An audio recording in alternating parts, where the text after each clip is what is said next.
ਸਤਿ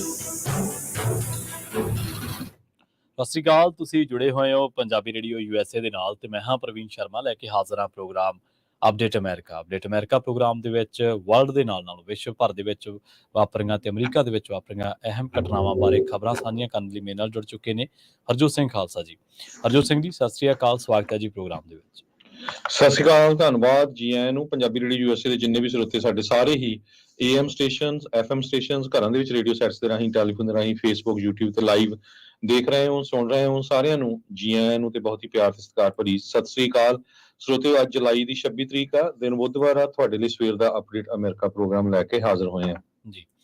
update America programme ਨੂੰ sponsor ਕਰਦੇ ਨੇ ਖਾਲਸਾ ਇੰਸ਼ੋਰੈਂਸ ਏਜੰਸੀ ਵਾਲੇ, ਜਿਨ੍ਹਾਂ ਤੋਂ ਤੁਸੀਂ ਹਰ ਤਰੀਕੇ ਦੀ ਇੰਸ਼ੋਰੈਂਸ ਲੈ ਸਕਦੇ ਹੋ। ਇੰਸ਼ੋਰੈਂਸ ਬਾਰੇ ਪਤਾ ਕਰਨ ਦੇ ਲਈ ਇਹਨਾਂ ਦਾ ਨੰਬਰ ਹੈ 408-272-2500। ਇਹ ਪਿਛਲੇ 32 ਸਾਲਾਂ ਤੋਂ ਇੰਸ਼ੋਰੈਂਸ ਦੇ ਵਿੱਚ ਸ਼ਾਨਦਾਰ ਸੇਵਾਵਾਂ ਦੇ ਰਹੇ ਨੇ। ਇਹਨਾਂ ਸੇਵਾਵਾਂ ਦਾ ਲਾਭ ਉਠਾਉਣ ਦੇ ਲਈ ਅੱਜ ਹੀ ਡਾਇਲ ਕਰੋ 408-272-2500 ਤੇ ਇਹ ਪੂਰੇ ਅਮਰੀਕਾ ਭਰ ਦੇ ਵਿੱਚ ਇੰਸ਼ੋਰੈਂਸ ਕਰਦੇ ਨੇ।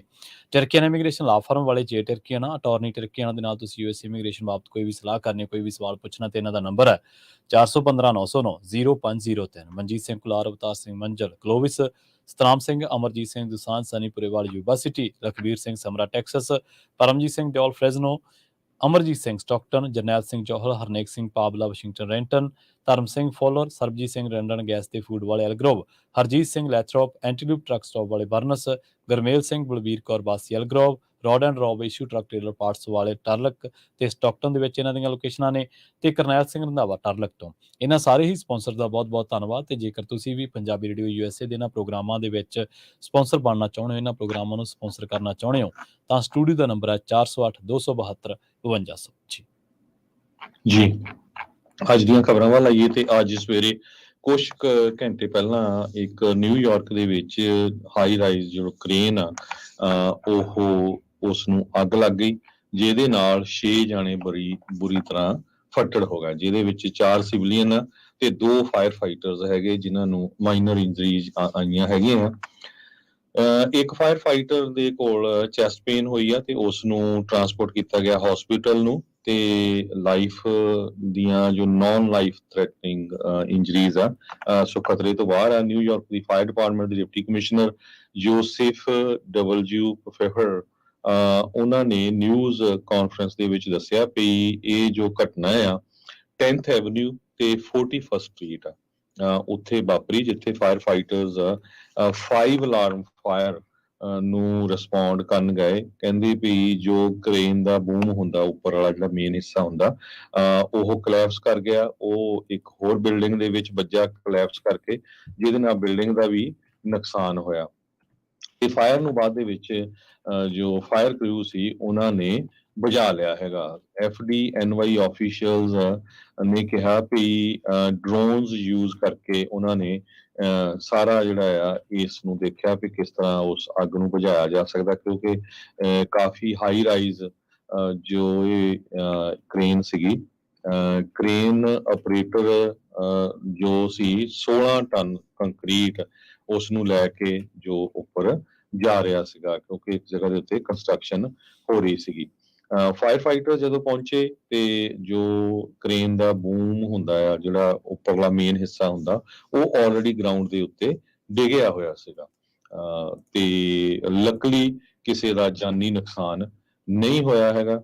ਟਵੀਟਰ ਦੇ ਉੱਤੇ ਜੋ ਫੁਟੇਜ ਆ ਸ਼ੋ ਹੋ ਰਹੀ ਹੈਗੀ, ਕਿਸ ਤਰ੍ਹਾਂ ਉੱਥੋਂ ਅੱਗ ਦੀਆਂ ਫਲੇਮਸ ਜਿਹੜੀਆਂ ਅੱਗ ਦੀਆਂ ਲਾਟਾਂ ਉੱਥੋਂ ਨਿਕਲ ਰਹੀਆਂ ਤੇ ਧੂੰਆਂ ਕ੍ਰੇਨ ਦੇ ਜਿਹੜਾ ਟੌਪ ਦਾ ਬੂਮ ਵਾਲਾ ਏਰੀਆ ਹੈ ਉੱਥੋਂ ਨਿਕਲ ਰਿਹਾ ਆ। ਇਹ ਅਕ੍ਰੋਸ ਦਾ ਸਟਰੀਟ 555 10th ਐਵਨਿਊ ਤੇ office of mayor Eric Adams ਨੇ ਵੀ ਜੋ ਇਹ ਸਾਰਾ ਕੁਝ ਆਪਣੇ ਜੋ ਉਹਨਾਂ ਦਾ ਸੋਸ਼ਲ ਮੀਡੀਆ ਅਕਾਊਂਟ ਆ ਉੱਥੇ ਸ਼ੋਅ ਕੀਤਾ, ਕਿਸ ਤਰ੍ਹਾਂ ਡੈਬਰੀ ਸਟਰੀਟ ਦੇ ਉੱਤੇ ਡਿੱਗੀ ਹੋਈ ਹੈਗੀ ਆ। ਰਿਚਰਡ ਪੈਜ਼ ਇੱਕ ਆਇਰਨ ਵਰਕਰ ਆ, ਲੋਹੇ ਦਾ ਕੰਮ ਕਰਨ ਵਾਲੇ ਆ, ਉਹ ਉਸ ਸਾਈਡ ਦੇ ਉੱਤੇ ਸੀਗਾ। ਉਸਨੇ ਕਿਹਾ ਵੀ ਮੈਂ ਦੇਖਿਆ ਵੀ ਕਿਸ ਤਰ੍ਹਾਂ ਕ੍ਰੇਨ ਦੇ ਵਿੱਚੋਂ ਧੂੰਆਂ ਨਿਕਲ ਰਿਹਾ ਸੀ ਤੇ ਉਸੇ ਟਾਈਮ ਦੇਖਿਆ ਵੀ ਇਹ ਇੱਕ ਗੁੱਡ ਸਾਈਨ ਨਹੀਂ ਹੈਗਾ। ਪੈਜ਼ ਨੇ ਇਹ ਕਿਹਾ ਜੋ ਕ੍ਰੇਨ ਆਪਰੇਟਰ ਸੀ ਉਸਨੇ ਕੋਸ਼ਿਸ਼ ਤਾਂ ਕੀਤੀ ਅੱਗ ਨੂੰ ਬੁਝਾਉਣ ਦੀ, ਪਰ ਇੱਕ ਪੁਆਇੰਟ ਆ ਗਿਆ ਜਿੱਥੇ ਉਹ ਬੁਝਾ ਨਹੀਂ ਸਕਿਆ। ਤੇ ਅਥਾਰਟੀਜ਼ ਸਾਰੀਆਂ ਪਾਰਟੀਆਂ ਵੱਲ ਜੋ ਇਹਦੇ ਵਿੱਚ ਇਨਵੋਲਵ ਸੀ ਕੰਸਟਰਕਸ਼ਨ ਦੇ ਵਿੱਚ, ਕ੍ਰੇਨ ਆਪਰੇਸ਼ਨ ਦੇ ਵਿੱਚ, ਉਹ ਸਾਰੀ ਦੀ ਇਨਵੈਸਟੀਗੇਟ ਕਰ ਰਹੀ ਆ। ਕੋਲੈਪਸ ਦੇ ਸੰਬੰਧ ਦੇ ਵਿੱਚ ਕਮਿਸ਼ਨਰ ਆਫ ਬਿਲਡਿੰਗ ਜੇਮਸ ਓਡੋ, ਇਹ ਉਹਨਾਂ ਨੇ ਨਿਊਜ਼ ਕਾਨਫਰੰਸ ਦੇ ਵਿੱਚ ਦੱਸਿਆ। ਡਿਪਾਰਟਮੈਂਟ ਦੇ ਇੰਜੀਨੀਅਰਸ ਸਟਰਕਚਰਲ ਇੰਟੈਗ੍ਰਿਟੀ ਜੋ ਬਿਲਡਿੰਗ ਦੀ ਆ, ਜਿਹਦੇ ਉੱਤੇ ਕ੍ਰੇਨ ਦਾ ਜੋ ਫਰੰਟ ਹਿੱਸਾ ਡਿੱਗਿਆ ਆ, ਉਸ ਨੂੰ ਵੀ ਚੈੱਕ ਕਰਨਗੇ। ਨਿਊਯਾਰਕ ਸਿਟੀ ਦੇ ਆਫੀਸ਼ੀਅਲਸ ਨੇ ਕਿਹਾ ਵੀ ਐਮਰਜੈਂਸੀ ਪਰਸਨਲ ਤੇ ਸਮੋਕ ਤੇ ਟ੍ਰੈਫਿਕ ਡਿਲੇ ਉਹ ਸਾਰੇ ਏਰੀਏ ਦੇ ਵਿੱਚ ਹੋਊਗਾ। ਸੋ ਲੋਕਾਂ ਨੂੰ 10th ਤੇ 11th avenue from west 41st to west 42nd ਉੱਥੇ ਜਿਹੜਾ ਟਰੈਵਲ ਨਹੀਂ ਕਰਨਾ ਚਾਹੀਦਾ, ਉਸ ਏਰੀਏ 'ਚ ਨਹੀਂ ਜਾਣਾ ਚਾਹੀਦਾ, ਕਿਉਂਕਿ ਉਹ ਸਟਰੀਟਸ ਉੱਥੋਂ ਬੰਦ ਕੀਤੀਆਂ ਹੋਈਆਂ ਆ। ਨਿਊਯਾਰਕ ਦੀ ਪੁਲਿਸ ਡਿਪਾਰਟਮੈਂਟ ਨੇ ਟਵਿੱਟਰ ਦੇ ਉੱਤੇ ਇਹ ਮੈਸੇਜ ਛੱਡਿਆ ਜੀ। ਕੌਮਾਂਤਰੀ ਖਬਰਾਂ ਦੇ ਵੱਲ ਵਧਾਂਗੇ ਤੇ ਰੁਖ ਕਰਾਂਗੇ ਐਮਸਟਰਡਮ ਦਾ। ਐਮਸਟਰਡਮ ਦੇ ਵਿੱਚ ਇੱਕ 3000 ਕਾਰਾਂ ਨੂੰ ਜਿਹੜਾ ਸਮੁੰਦਰੀ ਜਹਾਜ਼ ਲਿਜਾ ਰਿਹਾ ਸੀ, ਉਹਨੂੰ ਅੱਗ ਲੱਗ ਗਈ ਹੈ ਤੇ ਇਸ ਅੱਗ ਲੱਗਣ ਤੋਂ ਬਾਅਦ ਕਈ ਜਿਹੜੇ ਕ੍ਰਿਊ ਮੈਂਬਰ ਨੇ ਉਹ ਜ਼ਖਮੀ ਦੱਸੇ ਗਏ ਨੇ ਤੇ ਇੱਕ ਜਣੇ ਦੀ ਜਿਹੜੀ ਆ ਉਹ ਮੌਤ ਹੋ ਗਈ ਹੈ। ਪਤਾ ਲੱਗਿਆ ਕਿ ਇਹ ਜਿਹੜੀ ਜਹਾਜ਼ ਹੈ, ਇਹ ਜਿਹਦੇ ਉੱਤੇ 3000 ਕਾਰਾਂ ਸਨ ਤੇ ਇਹ ਜਰਮਨੀ ਤੋਂ ਮਿਸਰ ਵੱਲ ਨੂੰ ਜਿਹੜਾ ਉਹ ਜਾ ਰਿਹਾ ਸੀਗਾ।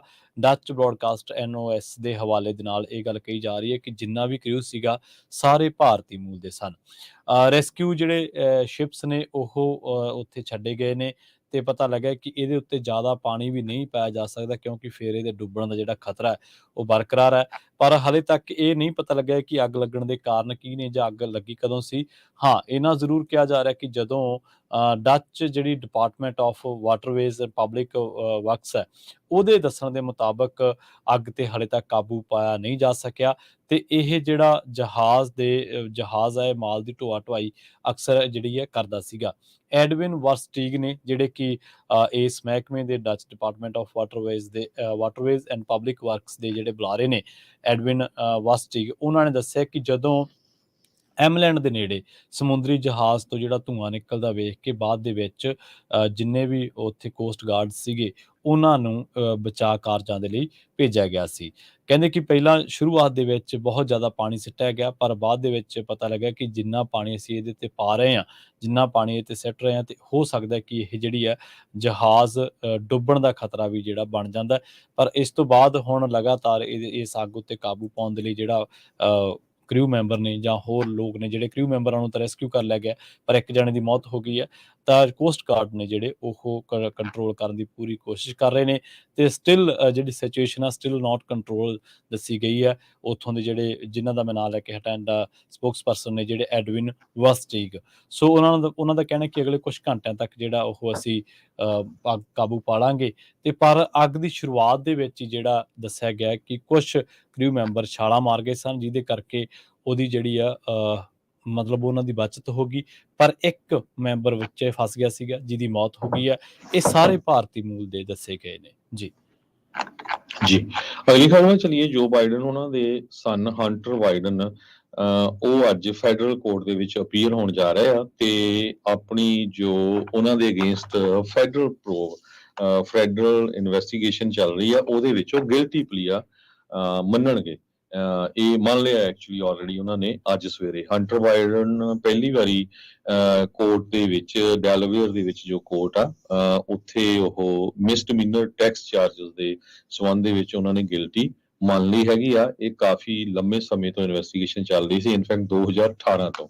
ਪ੍ਰੈਜ਼ੀਡੈਂਟ ਬਾਈਡਨ ਉਹਨਾਂ ਦੇ ਸਨ ਨੇ ਜੱਜ ਮੈਰੀਲੈਨ ਨੋਰੇਕਾ ਦੇ ਸਾਹਮਣੇ ਅੱਜ ਸਵੇਰੇ 10 ਵਜੇ ਜੋ ਈਸਟਰਨ ਟਾਈਮ ਹੈਗਾ ਆ, ਸਾਡਾ ਉਸ ਟਾਈਮ ਦੇ ਉੱਤੇ 7 ਵਜੇ ਆ, ਤੇ ਉਸ ਟਾਈਮ ਦੇ ਉੱਤੇ ਉਹਨਾਂ ਨੇ ਜੱਜ ਦੇ ਸਾਹਮਣੇ ਗਿਲਟੀ ਪਲੀਆ ਮੰਨ ਲਿਆ misdemeanour counts of willful to pay federal income tax. Okay, willful failure to pay federal income tax, ਤੇ ਜਾਣਬੁੱਝ ਕੇ ਜੋ ਫੈਡਰਲ ਦੇ ਇਨਕਮ ਟੈਕਸ ਆ ਉਹ ਨਹੀਂ ਪੇ ਕੀਤੇ ਸੀ। ਕਹਿੰਦੇ ਭਈ $1 ਲੱਖ ਤੋਂ ਵੱਧ ਜੋ ਫੈਡਰਲ ਇਨਕਮ ਟੈਕਸ ਉਹਨਾਂ ਦੇ ਹਰ ਸਾਲ ਦੇ ਬਣਦੇ ਹੈਗੇ ਆ, ਤੇ ਉਹਨਾਂ ਨੇ ਕਈ ਸਾਲਾਂ ਦੇ ਜੋ ਟੈਕਸ ਆ 2018 ਤੋਂ ਲੈ ਕੇ ਹੁਣ ਤੱਕ ਉਹ ਨਹੀਂ ਦਿੱਤੇ ਸੀ। ਉਸ ਸੰਬੰਧ ਦੇ ਵਿੱਚ ਉਹਨਾਂ ਨੇ ਮਿਸਡਮੀਨਰ ਚਾਰजेस ਮੰਨ ਲਏ ਹੈਗੇ ਆ। ਸੋ ਇਹਦੇ ਵਿੱਚ ਮੈਕਸਿਮਮ ਪੈਨਲਟੀ ਜੇ ਉਹ ਕਨਵਿਕਟ ਹੋ ਜਾਂਦੇ ਆ ਤੇ 12 ਮਹੀਨੇ ਦੀ ਜੇਲ੍ਹ ਹੋ ਸਕਦੀ ਆ ਈਚ ਆਫ ਟੈਕਸ ਚਾਰਜਸ, ਇਹ ਟੋਟਲ ਆਫ 2 ਇਅਰਸ, ਤੇ ਮੈਕਸਿਮਮ ਪੈਨਲਟੀ 10 ਸਾਲਾਂ ਦੀ ਜੇਲ੍ਹ ਦੇ ਵਿੱਚ ਹੋ ਸਕਦੀ ਹੈਗੀ ਆ। ਡਿਪਾਰਟਮੈਂਟ ਆਫ ਜਸਟਿਸ ਦੇ ਵੈਬਸਾਈਟ ਨੇ ਇਹ ਕਿਹਾ ਕਿ ਜੋ ਟ੍ਰੈਡੀਸ਼ਨਲ ਕ੍ਰਿਮੀਨਲ ਇਨ ਜਸਟਿਸ ਪ੍ਰੋਸੈਸਿੰਗ ਆ ਉਹ ਆਪਾਂ ਕਰ ਰਹੇ ਹੈਗੇ ਆ, ਜਿੱਦਾਂ ਮੈਂਟਲ ਹੈਲਥ, ਸਬਸਟੈਂਸ ਅਬਿਊਜ਼ ਦੀ ਟ੍ਰੀਟਮੈਂਟ, ਤੇ ਸਕਸੈਸਫੁਲੀ ਆਪਾਂ ਇਸ ਦੇ ਵਿੱਚ ਕਾਮਯਾਬ ਹੋਏ ਆ। ਆਪਾਂ ਇਸ ਬੰਦੇ ਨੂੰ ਮਨਾ ਲਿਆ ਵੀ ਹਾਂ ਉਹ ਆਪਣੇ ਆਪ ਦੇ ਵਿੱਚ ਗਿਲਟੀ ਪਲੀਆ ਮੰਨ ਰਿਹਾ ਹੈਗਾ ਆ। ਤੇ ਰਿਪਬਲਿਕਨ ਤੇ ਜੋ ਹੋਰ ਓਪੋਨੈਂਟਸ ਹੈਗੇ ਪ੍ਰੈਜ਼ੀਡੈਂਟ ਦੇ ਉਹ ਬਿਲਕੁਲ ਹੁਣ ਇਸ ਟਾਈਮ ਦੇ ਉੱਤੇ ਖੁਸ਼ ਲੱਗਦੇ ਆ, ਕਿਉਂਕਿ ਉਹ ਚਾਹੁੰਦੇ ਸੀ ਵੀ ਇਹ ਸਾਰਾ ਕੁਝ ਐਕਸਪੋਜ਼ ਹੋਵੇ। ਕਹਿੰਦੇ ਵੀ ਧੱਕੇ ਨਾਲ ਜੋ ਰਿਪਬਲਿਕਨਸ ਆ ਉਹਨਾਂ ਦੇ ਕੇਸ ਕੱਢੇ ਜਾ ਰਹੇ ਆ, ਤੋ ਡੈਮੋਕ੍ਰੇਟ ਜਿਹੜਾ ਖਾਸ ਕਰਕੇ ਪ੍ਰੈਜ਼ੀਡੈਂਟ ਬਾਈਡਨ ਦਾ ਮੁੰਡਾ ਸੀ ਉਹਦਾ ਕੇਸ ਜਿਹੜਾ ਲਮਕਾਇਆ ਜਾ ਰਿਹਾ ਸੀਗਾ। ਸੋ IRS ਦੇ ਦੋ ਵਿਸਲ ਬਲੋਅਰਸ ਗੈਰੀ ਸ਼ਾਰਪਲੇ ਤੇ ਜੋਸਫ ਜ਼ਿਗਲਰ, ਇਹ IRS ਦੀ ਇਨਵੈਸਟੀਗੇਸ਼ਨ ਟੀਮ ਦੇ ਮੈਂਬਰ ਸੀ ਜਿਨ੍ਹਾਂ ਨੇ ਹੰਟਰ ਬਾਈਡਨ ਉਹਨਾਂ ਦੀ ਇਨਵੈਸਟੀਗੇਸ਼ਨ ਕੀਤੀ ਸੀ। ਤੇ ਉਹਨਾਂ ਨੇ ਇਹ ਕਿਹਾ ਵੀ ਇਹ ਜੋ ਇਨਵੈਸਟੀਗੇਸ਼ਨ ਹੋਈ ਸੀ ਤੇ ਉਹ ਤੋਂ ਬਾਅਦ ਪ੍ਰੋਸੀਕਿਊਟਰਲ ਡਿਸੀਜਨ ਜੋ ਆਇਆ ਸੀ ਉਹ ਪੋਲਿਟਿਕਸ ਤੋਂ ਇਨਫਲੂਐਂਸ ਹੈਗਾ। ਸੋ ਜਸਟਿਸ ਡਿਪਾਰਟਮੈਂਟ ਨੇ ਇਦਾਂ ਦੀ ਜਿਹੜੀ ਆ ਐਲੀਗੇਸ਼ਨ ਉਹਨਾਂ ਨੂੰ ਡਿਨਾਈ ਕੀਤਾ ਹੈਗਾ। ਸੋ ਇਹ ਤੋਂ ਬਾਅਦ ਜੱਜ ਜੋ ਨੋਰੇਕਾ ਆ ਉਹਨਾਂ ਨੇ ਹੰਟਰ ਬਾਈਡਨ ਦੀ ਜੋ ਲੀਗਲ ਟੀਮ ਆ ਉਹਨਾਂ ਨੂੰ ਵੀ ਥ੍ਰੈਟ ਕੀਤਾ ਸੀ ਵੀ ਤੁਹਾਡੇ ਜਿਹੜੀ ਸੈਂਕਸ਼ਨਸ ਲੱਗੀ ਜਾਊਗੀਆਂ ਤੁਹਾਡੀਆਂ ਐਲੀਗੇਸ਼ਨਸ ਜੋ ਕਿ ਤੁਸੀਂ ਕਲਰਕ ਜੋ ਉਹਨਾਂ ਦਾ ਉਹਦੇ ਆਫਿਸ ਦੇ ਵਿੱਚ ਝੂਠ ਬੋਲਿਆ ਹੈਗਾ। ਸੋ ਕਾਫੀ ਲੰਮੇ ਸਮੇਂ ਤੋਂ ਇਹ ਕੇਸ ਚੱਲ ਰਿਹਾ ਸੀ। ਸੋ ਫਾਈਨਲੀ ਅੱਜ ਮਿਸਡਮੀਨਰ ਚਾਰਜਸ ਦੇ ਲਈ ਹੰਟਰ ਬਾਈਡਨ ਹੁਣੀ ਗਿਲਟੀ ਮੰਨ ਲਿਆ ਹੈ। ਜੀ, ਅਗਲੀ ਖਬਰ ਦੇ ਵੱਲ ਵਧੀਏ ਤੇ ਗੱਲ ਕਰੀਏ ਇਸ ਵੇਲੇ ਜਿਹੜੀ ਗ੍ਰੀਸ ਦੇ ਇਲਾਕਿਆਂ ਦੇ ਵਿੱਚ ਜਿਹੜੀ ਅੱਗ ਲੱਗੀ ਹੋਈ ਹੈ। ਦੋ ਪਾਇਲਟਾਂ ਦੀ ਇਸ ਅੱਗ ਦੇ ਨਾਲ ਲੜਦਿਆਂ ਜੂਝਦਿਆਂ ਮੌਤ ਹੋ ਗਈ ਹੈ। ਉਹਨਾਂ ਦਾ ਪ੍ਰੋਪੈਲਰ ਜਹਾਜ਼ ਜਿਹੜਾ ਉਹ ਈਵੀਆ ਦੇ ਯੂਨਾਨੀ ਪੋਰਟ ਦੇ ਉੱਤੇ ਇੱਕ ਖੱਡ ਦੇ ਵਿੱਚ ਜਾ ਟਕਰਾਇਆ ਸੀਗਾ ਤੇ ਮੈਡੀਟੇਰੀਅਨ ਜੰਗਲੀ ਇਲਾਕਿਆਂ ਦੇ ਵਿੱਚ ਜਿਹੜੀ ਅੱਗ ਲੱਗੀ ਹੋਈ ਹੈ ਇਹਦੇ ਵਿੱਚ 39 ਜਣਿਆਂ ਦੀ ਮੌਤ ਹੋ ਚੁੱਕੀ ਹੈ ਤੇ ਪੁਰਤਗਾਲ ਤੋਂ ਲੈ ਕੇ ਤੁਰਕੀ ਤੱਕ ਵੱਡੇ ਪੱਧਰ ਤੇ ਜਿਹੜੇ ਲੋਕਾਂ ਨੂੰ ਇਸ ਅੱਗ ਦੇ ਵਿੱਚੋਂ ਕੱਢਣ ਤੇ ਜੰਗਲ ਦੀ ਜਿਹੜੀ ਜ਼ਮੀਨ ਹੈ ਉਹਨੂੰ ਬਚਾਉਣ ਦੇ ਲਈ ਜਾਂ ਅੱਗ ਅੱਗੇ ਨਾ ਫੈਲੇ ਉਹਨੂੰ ਬਚਾਉਣ ਦੇ ਲਈ ਜਿਹੜੀ ਜੱਦੋਜਹਿਦ ਆ ਉਹ ਜਾਰੀ ਹੈ। ਤੇ ਇਸ ਵੇਲੇ ਦੱਸ ਰਿਹਾ ਕਿ ਗ੍ਰੀਕ ਅਥਾਰਟੀਜ਼ ਨੇ ਜਿਹੜੀਆਂ ਉਹਨਾਂ ਨੇ ਕਿਹਾ ਕਿ ਇਸ ਵੇਲੇ ਐਕਸਟ੍ਰੀਮ ਰਿਸਕ ਦੇ ਉੱਤੇ ਅਸੀਂ ਬੈਠੇ ਹਾਂ ਕਿ ਅੱਗ ਜਿਹੜੀ ਆ ਉਹ 6 ਰੀਜ਼ਨਸ ਦੇ ਵਿੱਚ 6 ਰੀਜ਼ਨ ਉਹਨਾਂ ਨੇ ਦੱਸਿਆ ਕਿ ਫੈਲ ਚੁੱਕੀ ਆ। ਟੈਂਪਰੇਚਰ ਜਿਹੜਾ ਉਹ 113 ਤੱਕ ਪਹੁੰਚ ਚੁੱਕਿਆ ਆਲਰੇਡੀ ਇਹਨਾਂ ਇਲਾਕਿਆਂ ਦੇ ਵਿੱਚ, ਇਹਨਾਂ ਹਿੱਸਿਆਂ ਦੇ ਵਿੱਚ। ਸਦਰਨ ਯੂਰਪ ਤੇ ਨਾਰਥ ਅਫਰੀਕਾ ਦੇ ਜਿਹੜੇ ਕਈ ਇਲਾਕੇ ਆ ਉਹ ਵੀ ਇਸ ਅੱਗ ਦੀ ਲਪੇਟ ਦੇ ਵਿੱਚ ਆਉਣ ਵਾਲੇ ਦਿਨਾਂ ਦੇ ਵਿੱਚ ਆ ਸਕਦੇ ਆ, ਕਿਉਂਕਿ ਦੱਸਿਆ ਜਾ ਰਿਹਾ ਹੈ ਕਿ ਇੱਕ ਗ੍ਰੀਕ ਆਈਲੈਂਡ ਆ ਜਿਹੜਾ ਕਿ ਪਪੂਲਰ ਵਕੇਸ਼ਨ ਸਪੌਟ ਆ, ਇਟਾਲੀਅਨ ਆਈਲੈਂਡ ਆ ਸਿਸਲੀ ਤੇ ਗ੍ਰੀਕ ਆਈਲੈਂਡ ਜਿਹੜਾ ਹੋਡੇ ਆ ਉਹ ਪਪੂਲਰ ਮੰਨਿਆ ਜਾਂਦਾ ਕਿ ਉਹ ਸੈਲਾਨੀਆਂ ਦੇ ਲਈ, ਟੂਰਿਸਟਾਂ ਦੇ ਲਈ ਖਿੱਚ ਦਾ ਜਿਹੜਾ ਕਾਰਨ ਹੈ। ਉੱਥੋਂ ਹੁਣ ਵੱਡੀ ਪੱਧਰ ਤੇ ਜਿਹੜੀ ਇਵੈਕੂਏਸ਼ਨ ਆ ਉਹ ਕੀਤੀ ਗਈ ਹੈ ਤੇ ਗ੍ਰੀਕ ਦੇ ਮਿਸਰ ਦੇ ਪ੍ਰਧਾਨ ਮੰਤਰੀ ਜਿਹੜੇ ਨੇ ਉਹ ਜਿਨ੍ਹਾਂ ਦਾ ਨਾਮ ਹੈ ਮਿਸਟੋਸਿਕਿਸ, ਤੇ ਉਹਨਾਂ ਨੇ ਲੋਕਾਂ ਨੂੰ ਵਾਰਨ ਕੀਤਾ ਕਿ ਹੁਣ ਤੁਸੀਂ ਉਹਨਾਂ ਇਲਾਕਿਆਂ ਦੇ ਵਿੱਚ ਨਾ ਜਾਓ ਤੇ ਉਹਨਾਂ ਨੇ ਅਥਾਰਟੀਜ਼ ਨੂੰ ਵੀ ਇਸ ਅੱਗ ਲੱਗਣ ਦੀ ਜਿਹੜੀ ਘਟਨਾ ਦੇ ਉੱਤੇ ਅੱਗ ਲੱਗਣ ਤੇ ਕਾਬੂ ਪਾਉਣ ਦਾ ਜਿਹੜਾ ਜਹਾਜ਼ ਪ੍ਰੋਪੈਲਰ ਜਹਾਜ਼ ਹਾਦਸਾਗ੍ਰਸਤ ਹੋਇਆ ਉਸ ਤੋਂ ਬਾਅਦ ਉਹਨਾਂ ਨੇ ਅਥਾਰਟੀਜ਼ ਨਾਲ ਵੀ ਇੱਕ ਹੰਗਾਮੀ ਮੀਟਿੰਗ ਸੱਦੀ ਹੈ ਤੇ ਉਹਨਾਂ ਨੇ ਕਿਹਾ ਕਿ ਜਿਹੜੇ ਵੀ ਬੰਦੇ ਤਕਨੀਕੀ ਤੌਰ ਤੇ ਇਹਨਾਂ ਇਲਾਕਿਆਂ ਦੇ ਵਿੱਚ ਅੱਗ ਦੇ ਉੱਪਰੋਂ ਜਹਾਜ਼ਾਂ ਦੇ ਨਾਲ ਕਾਬੂ ਪਾਉਣ ਦੇ ਸਮਰੱਥ ਨੇ ਉਹਨਾਂ ਨੂੰ ਜਿਹੜਾ ਇਸ ਮਿਸ਼ਨ ਦੇ ਉੱਤੇ ਲਾਇਆ ਜਾਵੇ। ਕ੍ਰਿਸਟੋਸ ਮੌਲਸ ਜਿਹੜਾ ਕਿ 34 ਸਾਲ ਦਾ ਸੀ ਤੇ ਪੈਰੀਲਸ ਸਟੈਫਨਿੰਡ ਜਿਹੜਾ ਕਿ 27 ਸਾਲ ਦਾ ਸੀ, ਇਹਨਾਂ ਦੋਨਾਂ ਜਣਿਆਂ ਦੀ ਮੌਤ ਹੋ ਚੁੱਕੀ ਹੈ ਆਰਮਡ ਫੋਰਸਸ ਦੇ ਹਵਾਲੇ ਦੇ ਨਾਲ ਜਿਹੜਾ ਉਹ ਦੱਸਿਆ ਜਾ ਰਿਹਾ ਤੇ 3 ਦਿਨਾਂ ਦਾ ਜਿਹੜਾ ਸ਼ੋਕ ਹੈ ਉਹ ਰੱਖਿਆ ਜਾਊਗਾ। ਤੇ ਨਾਲ ਹੀ ਦੱਸਿਆ ਗਿਆ ਕਿ ਜੇਕਰ ਪਿਛਲੇ 24 ਘੰਟਿਆਂ ਦੀ ਗੱਲ ਕਰੀਏ ਤਾਂ ਜਿਹੜੇ ਫਾਇਰ ਫਾਈਟਰਸ ਨੇ ਉਹਨਾਂ ਨੇ ਸਪੈਨਿਸ ਆਈਲੈਂਡ ਦੇ ਗ੍ਰੇਨ ਕੈਨੇਰੀਆ ਤੇ ਕੋਸਟਲ ਇਲਾਕਿਆਂ ਦੇ ਵਿੱਚ ਜਿਹੜਾ ਕਿਸਕੇਸੀਅਸ ਦੇ ਵਿੱਚ ਟਾਊਨ ਆ, ਜਿਹੜਾ ਕਿਸਕੇਸੀਆ ਟਾਊਨ, ਉੱਥੇ ਵੱਡੇ ਪੱਧਰ ਤੇ ਜਦੋਜਹਿਦ ਇਸ ਅੱਗ ਉੱਤੇ ਕਾਬੂ ਪਾਉਣ ਦੇ ਲਈ ਕੀਤੀ ਹੈ।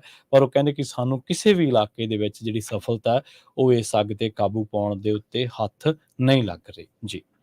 ਜੀ, ਅਗਲੀ ਖਬਰ ਵਿੱਚ ਚਲੀਏ। ਅੱਜ ਹੋਮਲੈਂਡ ਸਿਕਿਉਰਿਟੀ ਦੇ ਜੋ ਸੈਕਟਰੀ ਆ ਐਲਹੈਂਡਰੋ ਮਿਰਕਸ ਉਹਨਾਂ ਦੀ ਹੀਅਰਿੰਗ ਹੋਣੀ ਆ ਜੁਡੀਸ਼ੀਅਲ ਕਮੇਟੀ ਦੇ ਸਾਹਮਣੇ। ਹਾਊਸ ਜੁਡੀਸ਼ੀਅਲ ਕਮੇਟੀ ਜੋ ਹੈਗੀ ਆ ਇਹ ਉਸ ਟਾਈਮ ਐਗਜ਼ੈਕਟਲੀ ਹੋਣੀ ਆ ਜਦੋਂ ਇੱਕ ਦਿਨ ਬਾਅਦ ਜਦੋਂ ਫੈਡਰਲ ਕੋਰਟ ਨੇ ਇੱਕ ਕੇਸ ਆ ਉਹ ਸਟਕ ਡਾਊਨ ਕਰ ਦਿੱਤਾ ਬਾਈਡਨ ਐਡਮਿਨਿਸਟ੍ਰੇਸ਼ਨ ਦੀ ਪਾਲਿਸੀ ਜੋ ਸੀ ਜੋ ਰੀਸਟ੍ਰਿਕਟ ਕਰਦੀ ਆ ਮਾਈਗ੍ਰੈਂਟਸ ਨੂੰ ਅਸਾਈਲਮ ਲੈਣ ਦੇ ਲਈ ਉਹਨਾਂ ਦੇ ਅਗੇਂਸਟ। ਰੂਲ ਦੇ ਮੁਤਾਬਕ ਮਾਈਗ੍ਰੈਂਟਸ ਨੂੰ ਪਹਿਲਾਂ ਅਸਾਈਲਮ ਉਸ ਮੁਲਕ ਚ ਲੈਣਾ ਪਊਗਾ ਜਿੱਥੋਂ ਦੀ ਉਹ ਲੰਘ ਰਹੇ ਹੈਗੇ, ਤੇ ਉਹ ਜੇ ਡਿਨਾਈ ਹੋ ਜਾਂਦਾ ਫਿਰ ਉਹ ਯੂਐਸਏ ਦੇ ਵਿੱਚ ਪੋਲੀਟੀਕਲ ਅਸਾਈਲਮ ਲੈ ਸਕਦੇ ਹੈਗੇ ਆ। ਸੋ ਇਹ ਓਵਰਟਰਨ ਕਰ ਦਿੱਤਾ ਗਿਆ ਕੋਰਟ ਵੱਲੋਂ।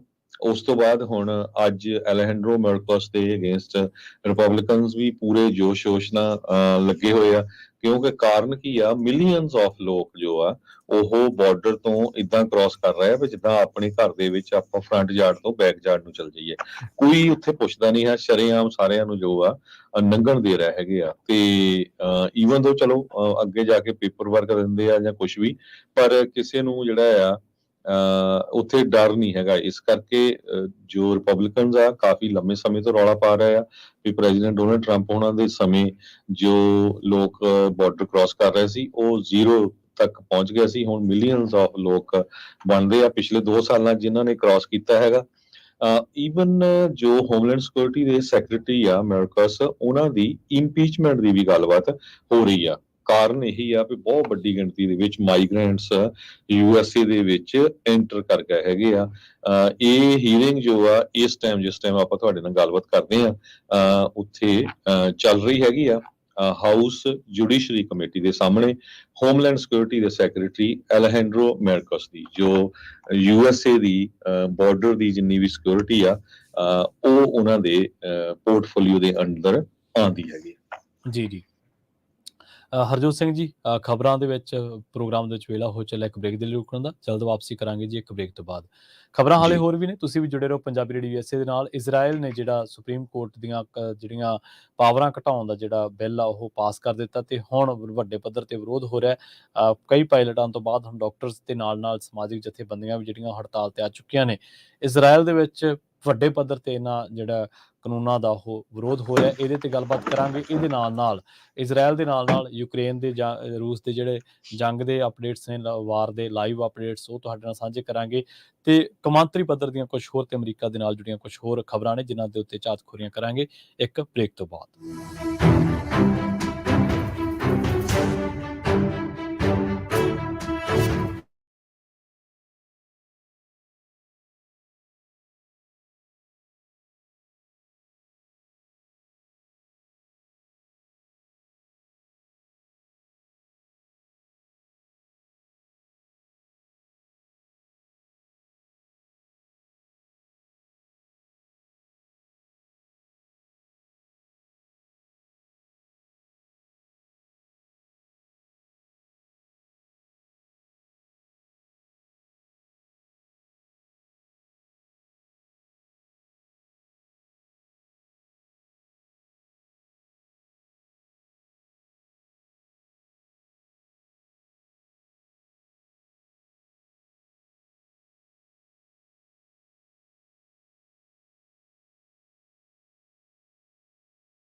ਬ੍ਰੇਕ ਤੋਂ ਬਾਅਦ ਇੱਕ ਵਾਰ ਮੁੜ ਤੋਂ ਤੁਹਾਡਾ ਸਾਰਿਆਂ ਦਾ ਸਵਾਗਤ ਹੈ ਪ੍ਰੋਗਰਾਮ ਅਪਡੇਟ ਅਮਰੀਕਾ ਦੇ ਵਿੱਚ। ਤੁਸੀਂ ਜੁੜੇ ਹੋਏ ਹੋ ਪੰਜਾਬੀ ਰੇਡੀਓ USA ਦੇ ਨਾਲ ਤੇ ਪ੍ਰੋਗਰਾਮ ਦੇ ਵਿੱਚ ਇੱਕ ਵਾਰ ਮੁੜ ਤੋਂ ਜੁੜ ਚੁੱਕੇ ਨੇ ਹਰਜੋਤ ਸਿੰਘ ਖਾਲਸਾ ਜੀ।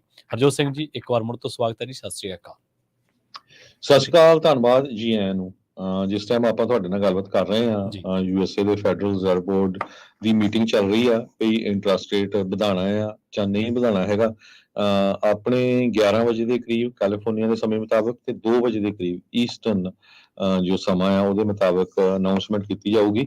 ਪਰ ਬਹੁਤ ਸਾਰੇ ਲੋਕ ਇਹੀ ਪ੍ਰੈਡਿਕਟ ਕਰ ਰਹੇ ਆ ਕਿ US ਦਾ ਜੋ ਇੰਟਰਸਟ ਰੇਟ ਆ ਫੈਡਰਲ ਰਿਜ਼ਰਵ ਬੋਰਡ ਉਹ 5.25% ਤੋਂ ਵਧਾ ਕੇ 5.5% ਕਰ ਦੂਗਾ, ਜਾਣੀ ਕਿ quarter basis point interest rate ਅੱਜ ਵਧਣ ਜਾ ਰਿਹਾ ਆ। ਇਹ ਲਗਭਗ 22 ਸਾਲਾਂ ਬਾਅਦ ਇੰਨਾ ਜ਼ਿਆਦਾ ਇੰਟਰਸਟ ਰੇਟ ਹੋਣਾ। ਸੋ ਇਹ ਜਿਹੜਾ ਇੰਟਰਸਟ ਰੇਟ ਆ ਇਹ ਜਦੋਂ ਬੈਂਕਾਂ ਨੂੰ ਜੋ ਫੈਡਰਲ ਰਿਜ਼ਰਵ ਬੋਰਡ ਆ ਉਹ ਦਿੰਦਾ ਹੈਗਾ ਤੇ ਗਾਹਾਂ ਬੈਂਕਾਂ ਫੇ ਤੁਹਾਨੂੰ ਜਿਹੜੀਆਂ ਆ ਉਹ ਤੁਸੀਂ ਉੱਥੋਂ ਅੰਦਾਜ਼ਾ ਲਾ ਲਓ। ਸੋ ਘਰਾਂ ਦਾ ਇੰਟਰਸਟ ਰੇਟ ਕਿੱਥੇ ਜਾਊਗਾ, ਕਾਰਾਂ ਦਾ, ਹੋਰ ਬਿਜ਼ਨਸ ਦੇ ਲਈ ਲੋਨ ਲੈਣੇ ਆ ਉਹ ਇੰਟਰਸਟ ਰੇਟ ਕਿੱਥੇ ਜਾਊਗਾ। ਸੋ ਉੱਪਰ ਜਾਊਗਾ। 22 ਸਾਲਾਂ ਬਾਅਦ ਇੰਨਾ ਜ਼ਿਆਦਾ ਇੰਟਰਸਟ ਰੇਟ USA ਦੇ ਵਿੱਚ ਇਹ ਹੋਣਾ ਹੈਗਾ ਆ। USA ਨੇ 2,09,000 ਜੌਬਸ ਜੂਨ ਮਹੀਨੇ ਦੇ ਵਿੱਚ ਗੇਨ ਕੀਤੀਆਂ ਸੀਆਂ। ਅਨਪਲਾਇਮੈਂਟ ਰੇਟ ਜੋ ਆ ਉਹ 3.7% ਤੋਂ ਘਟ ਕੇ 3.6% ਤੱਕ ਪਹੁੰਚ ਗਿਆ ਹੈਗਾ। ਫੈਡਰਲ ਰਿਜ਼ਰਵ ਬੋਰਡ, ਜਿਸ ਤਰ੍ਹਾਂ ਮੈਂ ਤੁਹਾਨੂੰ ਦੱਸਿਆ ਹੈ, 2 ਵਜੇ ਈਸਟਰਨ ਸਟੈਂਡਰਡ ਟਾਈਮ ਦੇ ਮੁਤਾਬਕ ਤੇ 11 ਵਜੇ ਸਾਡੇ ਜੋ ਕੈਲੀਫੋਰਨੀਆ ਦਾ ਸਮਾਂ ਆ ਉਹਦੇ ਮੁਤਾਬਕ ਇਹ ਇੰਟਰਸਟ ਰੇਟ ਇਨਕਰੀਜ਼ ਕਰੂਗਾ। ਪਰ ਪਿਛਲੇ 15 ਸਾਲਾਂ ਦੇ ਵਿੱਚ ਇੰਟਰਸਟ ਰੇਟ ਇੰਨਾ ਲੋ ਸੀ, ਉਸ ਨੇ ਕਹਿੰਦੇ ਵੀ US ਦੀ ਇਕਨੋਮੀ ਨੂੰ ਟੋਟਲੀ ਰੀਸ਼ੇਪ ਕੀਤਾ ਹੈਗਾ। ਹੁਣ ਜਿੰਨੀ ਤੇਜ਼ੀ ਦੇ ਨਾਲ ਇੰਟਰਸਟ ਰੇਟ ਵਧਿਆ ਆ, ਇਹਦਾ ਅਸਰ ਬਹੁਤ ਸਾਰਾ ਸਮਾਲ ਬਿਜ਼ਨੈਸਿਸ ਤੇ ਕੰਪਨੀਆਂ ਤੇ ਹੋਣਾ ਹੈ ਤੇ ਬਹੁਤ ਸਾਰੀਆਂ ਕੰਪਨੀਆਂ ਬੈਂਕਰਪਸੀ ਵੀ ਫਾਈਲ ਕਰਨਗੀਆਂ। ਲੋ ਇੰਟਰਸਟ ਰੇਟ ਦਾ ਮਤਲਬ ਇਹੀ ਹੁੰਦਾ ਵੀ ਬੰਦੇ ਨੂੰ ਕੋਈ ਵੀ ਲੋਨ ਲੈਣਾ ਹੈ ਬੜੇ ਘੱਟ ਰੇਟ ਤੇ ਮਿਲ ਜਾਂਦਾ ਤੇ ਹਰ ਕੋਈ ਬੰਦਾ ਲੋਨ ਚੱਕੀ ਜਾਂਦਾ ਤੇ ਗਾਹਾਂ ਫਿਰ ਉਹ ਸਪੈਂਡ ਕਰੀ ਜਾਂਦਾ, ਜਿਹਦੇ ਕਰਕੇ ਇੰਨੇ ਜ਼ਿਆਦਾ ਪੈਸੇ ਸਪੈਂਡ ਕਰਦੇ ਸੀ ਤੇ ਇਨਫਲੇਸ਼ਨ ਵੱਧ ਗਈ, ਚੀਜ਼ਾਂ ਦੀਆਂ ਕੀਮਤਾਂ ਬਹੁਤ ਵੱਧ ਗਈਆਂ ਤੇ ਹੁਣ ਉਹ ਸਾਰੇ ਲੋਕ ਰੌਲਾ ਪਾਉਂਦੇ ਭਈ ਇਹ ਤਾਂ ਮਹਿੰਗਾਈ ਇੰਨੀ ਹੋ ਗਈ, ਹੁਣ ਆਪਾਂ ਇਹਨੂੰ ਕਿੱਦਾਂ ਮੈਨੇਜ ਕਰੀਏ। ਇੰਨੇ ਲੰਮੇ ਸਮੇਂ ਦਾ ਜਿਹੜਾ ਇੰਟਰਸਟ ਰੇਟ ਆ ਲਗਭਗ 0% ਤੇ ਰੱਖਿਆ ਗਿਆ। ਇਹ ਕਹਿੰਦੇ ਰੋਜਰ ਫਰਗੂਸਨ ਇੱਕ ਸਾਬਕਾ ਵਾਈਸ ਚੇਅਰ ਹੈਗੇ ਫੈਡਰਲ ਰਿਜ਼ਰਵ ਬੋਰਡ ਦੇ, ਕਹਿੰਦੇ ਵੀ ਮੈਂ ਆਪਣੀ ਲਾਈਫ 'ਚ ਕਦੇ ਇਦਾਂ ਦੇਖਿਆ ਨਹੀਂ ਵੀ ਇਦਾਂ ਵੀ ਹੋ ਸਕਦਾ ਵੀ ਫੈਡਰਲ ਰਿਜ਼ਰਵ ਬੋਰਡ ਬਹੁਤ ਲੰਮਾ ਸਮਾਂ 0% ਤੇ ਇੰਟਰਸਟ ਰੇਟ ਨੂੰ ਰੱਖੇ। ਆਪਾਂ ਪਿਛਲੇ ਸਾਲਾਂ ਦੇ ਵਿੱਚ ਦੇਖਿਆ ਹੀ ਆ। ਉਹਦੇ ਕਰਕੇ ਜੋ ਕੰਪਨੀਆਂ ਆ ਉਹ ਬਹੁਤ ਜ਼ਿਆਦਾ ਐਕਸਪੈਂਡ ਹੋਈਆਂ, ਸਾਰਿਆਂ ਲੋਕਾਂ ਨੇ ਮਨੀ ਬਹੁਤ ਜ਼ਿਆਦਾ ਜਿਹੜਾ ਸਪੈਂਡ ਕਰਨਾ ਸ਼ੁਰੂ ਕਰ ਦਿੱਤਾ ਸੀ। ਹੁਣ ਕਹਿੰਦੇ ਵੀ ਇੱਕ ਤਰ੍ਹਾਂ ਨਾਲ ਵੇਵ ਆਊਗੀ ਕਾਰਪੋਰੇਟ ਬੈਂਕਰਪਸੀਜ਼ ਦੇ ਵਿੱਚ, ਕਿਉਂਕਿ ਜੋ ਲੈਂਡਿੰਗ ਰੇਟ ਆ ਉਹ ਬਹੁਤ ਜ਼ਿਆਦਾ ਵਾਜੂ। ਆਮ ਤੁਸੀਂ ਸਟੋਰਾਂ, ਗੈਸ ਸਟੇਸ਼ਨ ਵਾਲੇ ਦੇਖ ਲਓ, ਜਦੋਂ ਤੁਸੀਂ ਲੋਨ ਲੈਣ ਜਾਓਗੇ SBA ਦਾ, ਤੁਹਾਨੂੰ 9.5% ਤੇ ਜਾ ਕੇ ਮਿਲਣਾ, ਜੋ ਕਿ ਪਿੱਛੇ 4 ਜਾਂ 4.5% ਤੱਕ ਵੀ ਮਿਲ ਰਿਹਾ ਸੀ। ਉਹਦੇ ਨਾਲ ਤੁਹਾਡੀ ਪੇਮੈਂਟ ਦੇਖ ਲਓ ਕਿ ਕਿੱਥੇ ਤੱਕ ਡਬਲ ਚੱਲ ਜਾਂਦੀ ਹੈਗੀ ਆ। ਸੋ ਆਉਣ ਵਾਲੇ ਸਮੇਂ 'ਚ ਇਹਦਾ ਅਸਰ ਮੌਰਗੇਜ ਦੇ ਉੱਤੇ, ਰੀਅਲ ਸਟੇਟ ਦੇ ਉੱਤੇ, ਸਮਾਲ ਬਿਜ਼ਨੈਸਸ ਲੈਂਡਿੰਗ ਦੇ ਉੱਤੇ ਕਾਫੀ ਜ਼ਿਆਦਾ ਪਊਗਾ। ਜੀ। ਅਗਲੀ ਖਬਰ ਦੇ ਵੱਲ ਵਧੀਏ ਤੇ ਆਪਾਂ ਇਜ਼ਰਾਈਲ ਦੀ ਗੱਲ ਕੀਤੀ ਸੀ। ਇਜ਼ਰਾਈਲ ਦੇ ਵਿੱਚ ਇਸ ਵੇਲੇ ਸੁਪਰੀਮ ਕੋਰਟ ਨੂੰ ਕਮਜ਼ੋਰ ਬਣਾਉਣ ਵਾਲਾ ਜਿਹੜਾ ਕਾਨੂੰਨ ਹੈ ਉਹਨੂੰ ਸਰਕਾਰ ਵੱਲੋਂ ਮਨਜ਼ੂਰ ਕਰਨ ਤੋਂ ਬਾਅਦ ਹਜ਼ਾਰਾਂ ਡਾਕਟਰ ਜਿਹੜੇ ਨੇ ਕੰਮ ਛੱਡ ਕੇ ਹੜਤਾਲ ਤੇ ਚਲੇ ਗਏ ਨੇ। ਵਰਕਰ ਜਥੇਬੰਦੀਆਂ ਦੇ ਆਗੂਆਂ ਨੇ ਵੀ ਆਮ ਹੜਤਾਲ ਦੀ ਚੇਤਾਵਨੀ ਦੇ ਦਿੱਤੀ ਹੈ ਤੇ ਇਜ਼ਰਾਈਲ ਦੀਆਂ 4 ਮੋਹਰੀ ਅਖਬਾਰਾਂ ਨੇ ਆਪਣੇ ਪਹਿਲੇ ਪੇਜ ਕਾਲੀ ਸਿਆਹੀ ਦੇ ਨਾਲ ਕਵਰ ਕੀਤੇ ਨੇ। ਪਹਿਲੇ ਪੇਜਾਂ ਉੱਤੇ ਬਿਲਕੁਲ ਹੇਠਾਂ ਸਿਰਫ ਇੱਕ ਸਤਰ ਇਜ਼ਰਾਈਲੀ ਲੋਕਤੰਤਰ ਦੇ ਲਈ ਕਾਲਾ ਦਿਨ ਲਿਖੀ ਗਈ ਹੈ। ਦੱਸਦੇ ਚੱਲੀਏ ਕਿ ਪ੍ਰਧਾਨ ਮੰਤਰੀ ਬੈਂਜਾਮਿਨ ਨੇਤਨਯਾਹੂ ਮੁਲਕ ਦੀ ਨਿਆਂਪਾਲਿਕਾ ਦੇ ਪੁਨਰਗਠਨ ਦੀ ਕੋਸ਼ਿਸ਼ ਕਰ ਰਹੇ ਨੇ, ਜਿਸ ਤੇ ਲੋਕ ਵੰਡੇ ਹੋਏ ਨੇ। ਇਸ ਤੋਂ ਪਹਿਲਾਂ ਵੀ 7 ਮਹੀਨਿਆਂ ਤੱਕ ਇਸ ਕਾਨੂੰਨ ਦਾ ਵਿਰੋਧ ਹੋ ਚੁੱਕਿਆ ਹੈ। ਨੇੜਲੇ ਭਾਈਵਾਲ ਅਮਰੀਕਾ ਵੱਲੋਂ ਚੇਤਾਵਨੀ ਦੇਣ ਦੇ ਬਾਵਜੂਦ ਵੀ ਇਜ਼ਰਾਈਲ ਸਰਕਾਰ ਨੇ ਕਦਮ ਚੁੱਕਿਆ। ਇਸ ਬਿੱਲ ਨੂੰ ਸੱਤਾਧਾਰੀ ਗੱਠਜੋੜ ਨੇ ਸਰਬਸੰਮਤੀ ਦੇ ਨਾਲ ਪਾਸ ਕੀਤਾ, ਜਿਸ ਦੇ ਵਿੱਚ ਕੱਟੜ ਰਾਸ਼ਟਰਵਾਦੀ ਤੇ ਕੱਟੜ ਧਾਰਮਿਕ ਪਾਰਟੀਆਂ ਸ਼ਾਮਲ ਨੇ। ਹਾਲਾਂਕਿ ਵਿਰੋਧੀ ਧਿਰਾਂ ਦਾ ਕਹਿਣਾ ਹੈ ਕਿ ਉਹ ਇਸ ਕਾਨੂੰਨ ਦੇ ਵਿਰੁੱਧ ਸੰਘਰਸ਼ ਜਾਰੀ ਰੱਖਣਗੇ। ਨਾਗਰਿਕ ਹੱਕਾਂ ਬਾਰੇ ਜਥੇਬੰਦੀਆਂ ਨੇ ਸੁਪਰੀਮ ਕੋਰਟ ਦੇ ਵਿੱਚ ਪਟੀਸ਼ਨਾਂ ਦਾਇਰ ਕਰਕੇ ਇਸ ਨਵੇਂ ਕਾਨੂੰਨ ਨੂੰ ਪਲਟਾਉਣ ਦੀ ਮੰਗ ਕੀਤੀ ਹੈ। ਰਾਤੋਂ ਰਾਤ ਮੁਲਕ ਦੇ ਵਿੱਚ ਇਸ ਕਾਨੂੰਨ ਦੇ ਖਿਲਾਫ ਵੱਡੇ ਪੱਧਰ ਤੇ ਮੁਜ਼ਾਹਰੇ ਸ਼ੁਰੂ ਹੋ ਚੁੱਕੇ ਨੇ। ਤੇਲ ਅਵੀਵ ਦੇ ਵਿੱਚ ਹਜ਼ਾਰਾਂ ਲੋਕ ਸੜਕਾਂ ਉੱਤੇ ਨਿਕਲ ਆਏ ਨੇ, ਟਾਇਰਾਂ ਨੂੰ ਅੱਗ ਲਾਈ ਹੈ, ਪਟਾਕੇ ਚਲਾ ਕੇ ਕੌਮੀ ਝੰਡੇ ਲਹਿਰਾਏ ਨੇ। ਯਰੂਸ਼ਲਮ ਦੇ ਵਿੱਚ ਤਾਂ ਇਹ ਪ੍ਰਦਰਸ਼ਨ ਇੰਨੇ ਕੁ ਵੱਧ ਗਏ ਸਨ ਕਿ ਪੁਲਿਸ ਨੂੰ ਲੋਕਾਂ ਤੇ ਜਲ ਤੋਪਾਂ, ਵਾਟਰ ਕੈਨਨ ਤੇ ਸਪਰੇਅ ਦੀ ਵਰਤੋਂ ਕਰਨੀ ਪਈ ਸੀ। 40 ਤੋਂ ਵੱਧ ਲੋਕਾਂ ਨੂੰ ਗ੍ਰਿਫਤਾਰ ਕੀਤਾ ਗਿਆ ਤੇ ਵੱਡੀ ਗਿਣਤੀ ਪੁਲਿਸ ਮੁਲਾਜ਼ਮ ਵੀ ਜਿਹੜੇ ਨੇ ਉਹ ਫੱਟੜ ਹੋਏ ਨੇ। ਇੱਥੇ ਅਖਬਾਰਾਂ ਨੇ 4 ਮੋਹਰੀ ਅਖਬਾਰਾਂ ਜਿਨ੍ਹਾਂ ਨੇ ਪਹਿਲੇ ਪੇਜ ਕਾਲੀ ਸਿਆਹੀ ਦੇ ਨਾਲ ਕਵਰ ਕੀਤੇ ਨੇ। ਇਹ ਰੋਸ ਦੀ ਇੱਕ ਸ਼ੈਲੀ ਹੈ। ਇਹ ਆਪਣਾ ਵਿਰੋਧ ਦਰਜ ਕਰਾਉਣ ਦੀ ਇੱਕ ਸ਼ੈਲੀ ਹੈ ਕਿ ਤੁਸੀਂ ਕਿਸੇ ਵੀ ਰੂਪ ਦੇ ਵਿੱਚ ਆਪਣਾ ਵਿਰੋਧ, ਆਪਣਾ ਰੋਸ ਜਿਹੜਾ ਉਹ ਦਰਜ ਕਰਵਾਓ। ਤੇ ਉਹਨਾਂ ਨੇ ਸਿਰਫ ਹੇਠਾਂ ਇੱਕ ਲਾਈਨ ਲਿਖੀ ਹੈ ਕਿ ਇਜ਼ਰਾਈਲੀ ਲੋਕਤੰਤਰ ਦੇ ਲਈ ਕਾਲਾ ਦਿਨ। ਜਦ ਕਿ ਵਰਲਡ ਦੇ ਵਿੱਚ ਹੋਰ ਬਥੇਰੇ ਵੱਡੇ ਮੁਲਕ ਨੇ ਜਿਹੜੇ ਆਪਣੇ ਆਪ ਨੂੰ ਲੋਕਤੰਤਰ ਦੇ ਨੁਮਾਇੰਦਾ ਦੱਸਦੇ ਨੇ, ਜਿਹੜੇ ਆਪਣੇ ਆਪ ਨੂੰ ਦੁਨੀਆ ਦੇ ਵਿੱਚ ਲੋਕਤੰਤਰ ਦੇ ਜਨਮਦਾਤੇ ਕਹਿੰਦੇ ਨੇ, ਜਿਹੜੇ ਆਪਣੇ ਆਪ ਨੂੰ ਇਹ ਕਹਿੰਦੇ ਨੇ ਕਿ ਅਸੀਂ ਬਹੁਤ ਵੱਡੇ ਲੋਕਤੰਤਰ ਹਾਂ, ਬਹੁਤ ਵੱਡਾ ਡੈਮੋਕ੍ਰੈਟਿਕ ਸਾਡਾ ਸਿਸਟਮ ਆ ਵਰਲਡ ਦੇ ਵਿੱਚ। ਪਰ ਜਦੋਂ ਉੱਥੇ ਕੋਈ ਕਾਨੂੰਨ ਪਾਸ ਹੁੰਦਾ, ਜਦੋਂ ਖਾਸ ਤੌਰ ਤੇ ਜਦੋਂ ਆਪਾਂ ਦੇਖਿਆ ਕਿ ਕਿਸਾਨੀ ਦੇ ਵਿਰੁੱਧ ਬਹੁਤ ਵੱਡੇ ਪੱਧਰ ਤੇ ਕਾਨੂੰਨ ਪਾਸ ਕੀਤਾ ਗਿਆ, ਕਿਵੇਂ ਰਾਜ ਸਭਾ ਦੇ ਵਿੱਚ ਮਾਈਕ ਬੰਦ ਕੀਤੇ ਗਏ, ਕਿਵੇਂ ਸਾਰਾ ਕੁਝ ਕੀਤਾ ਗਿਆ, ਤਾਂ ਉਦੋਂ ਵੀ ਭਾਰਤੀ ਮੀਡੀਆ ਦੇ ਵਿੱਚ ਭਾਰਤੀ ਮੀਡੀਆ ਨੇ ਏਡੀ ਕੋਈ ਆਪਣੇ ਬੈਕਬੋਨ ਨਹੀਂ ਦਿਖਾਈ ਕਿ ਉਹ ਕਿਸਾਨਾਂ, ਮਜ਼ਦੂਰਾਂ, ਆਮ ਛੋਟੇ ਵਪਾਰੀਆਂ ਦੇ ਹੱਕ ਦੇ ਵਿੱਚ ਆਪਣੀ ਜਿਹੜੀ ਆਵਾਜ਼ ਆ ਉਹ ਬੁਲੰਦ ਕਰ ਸਕਣ।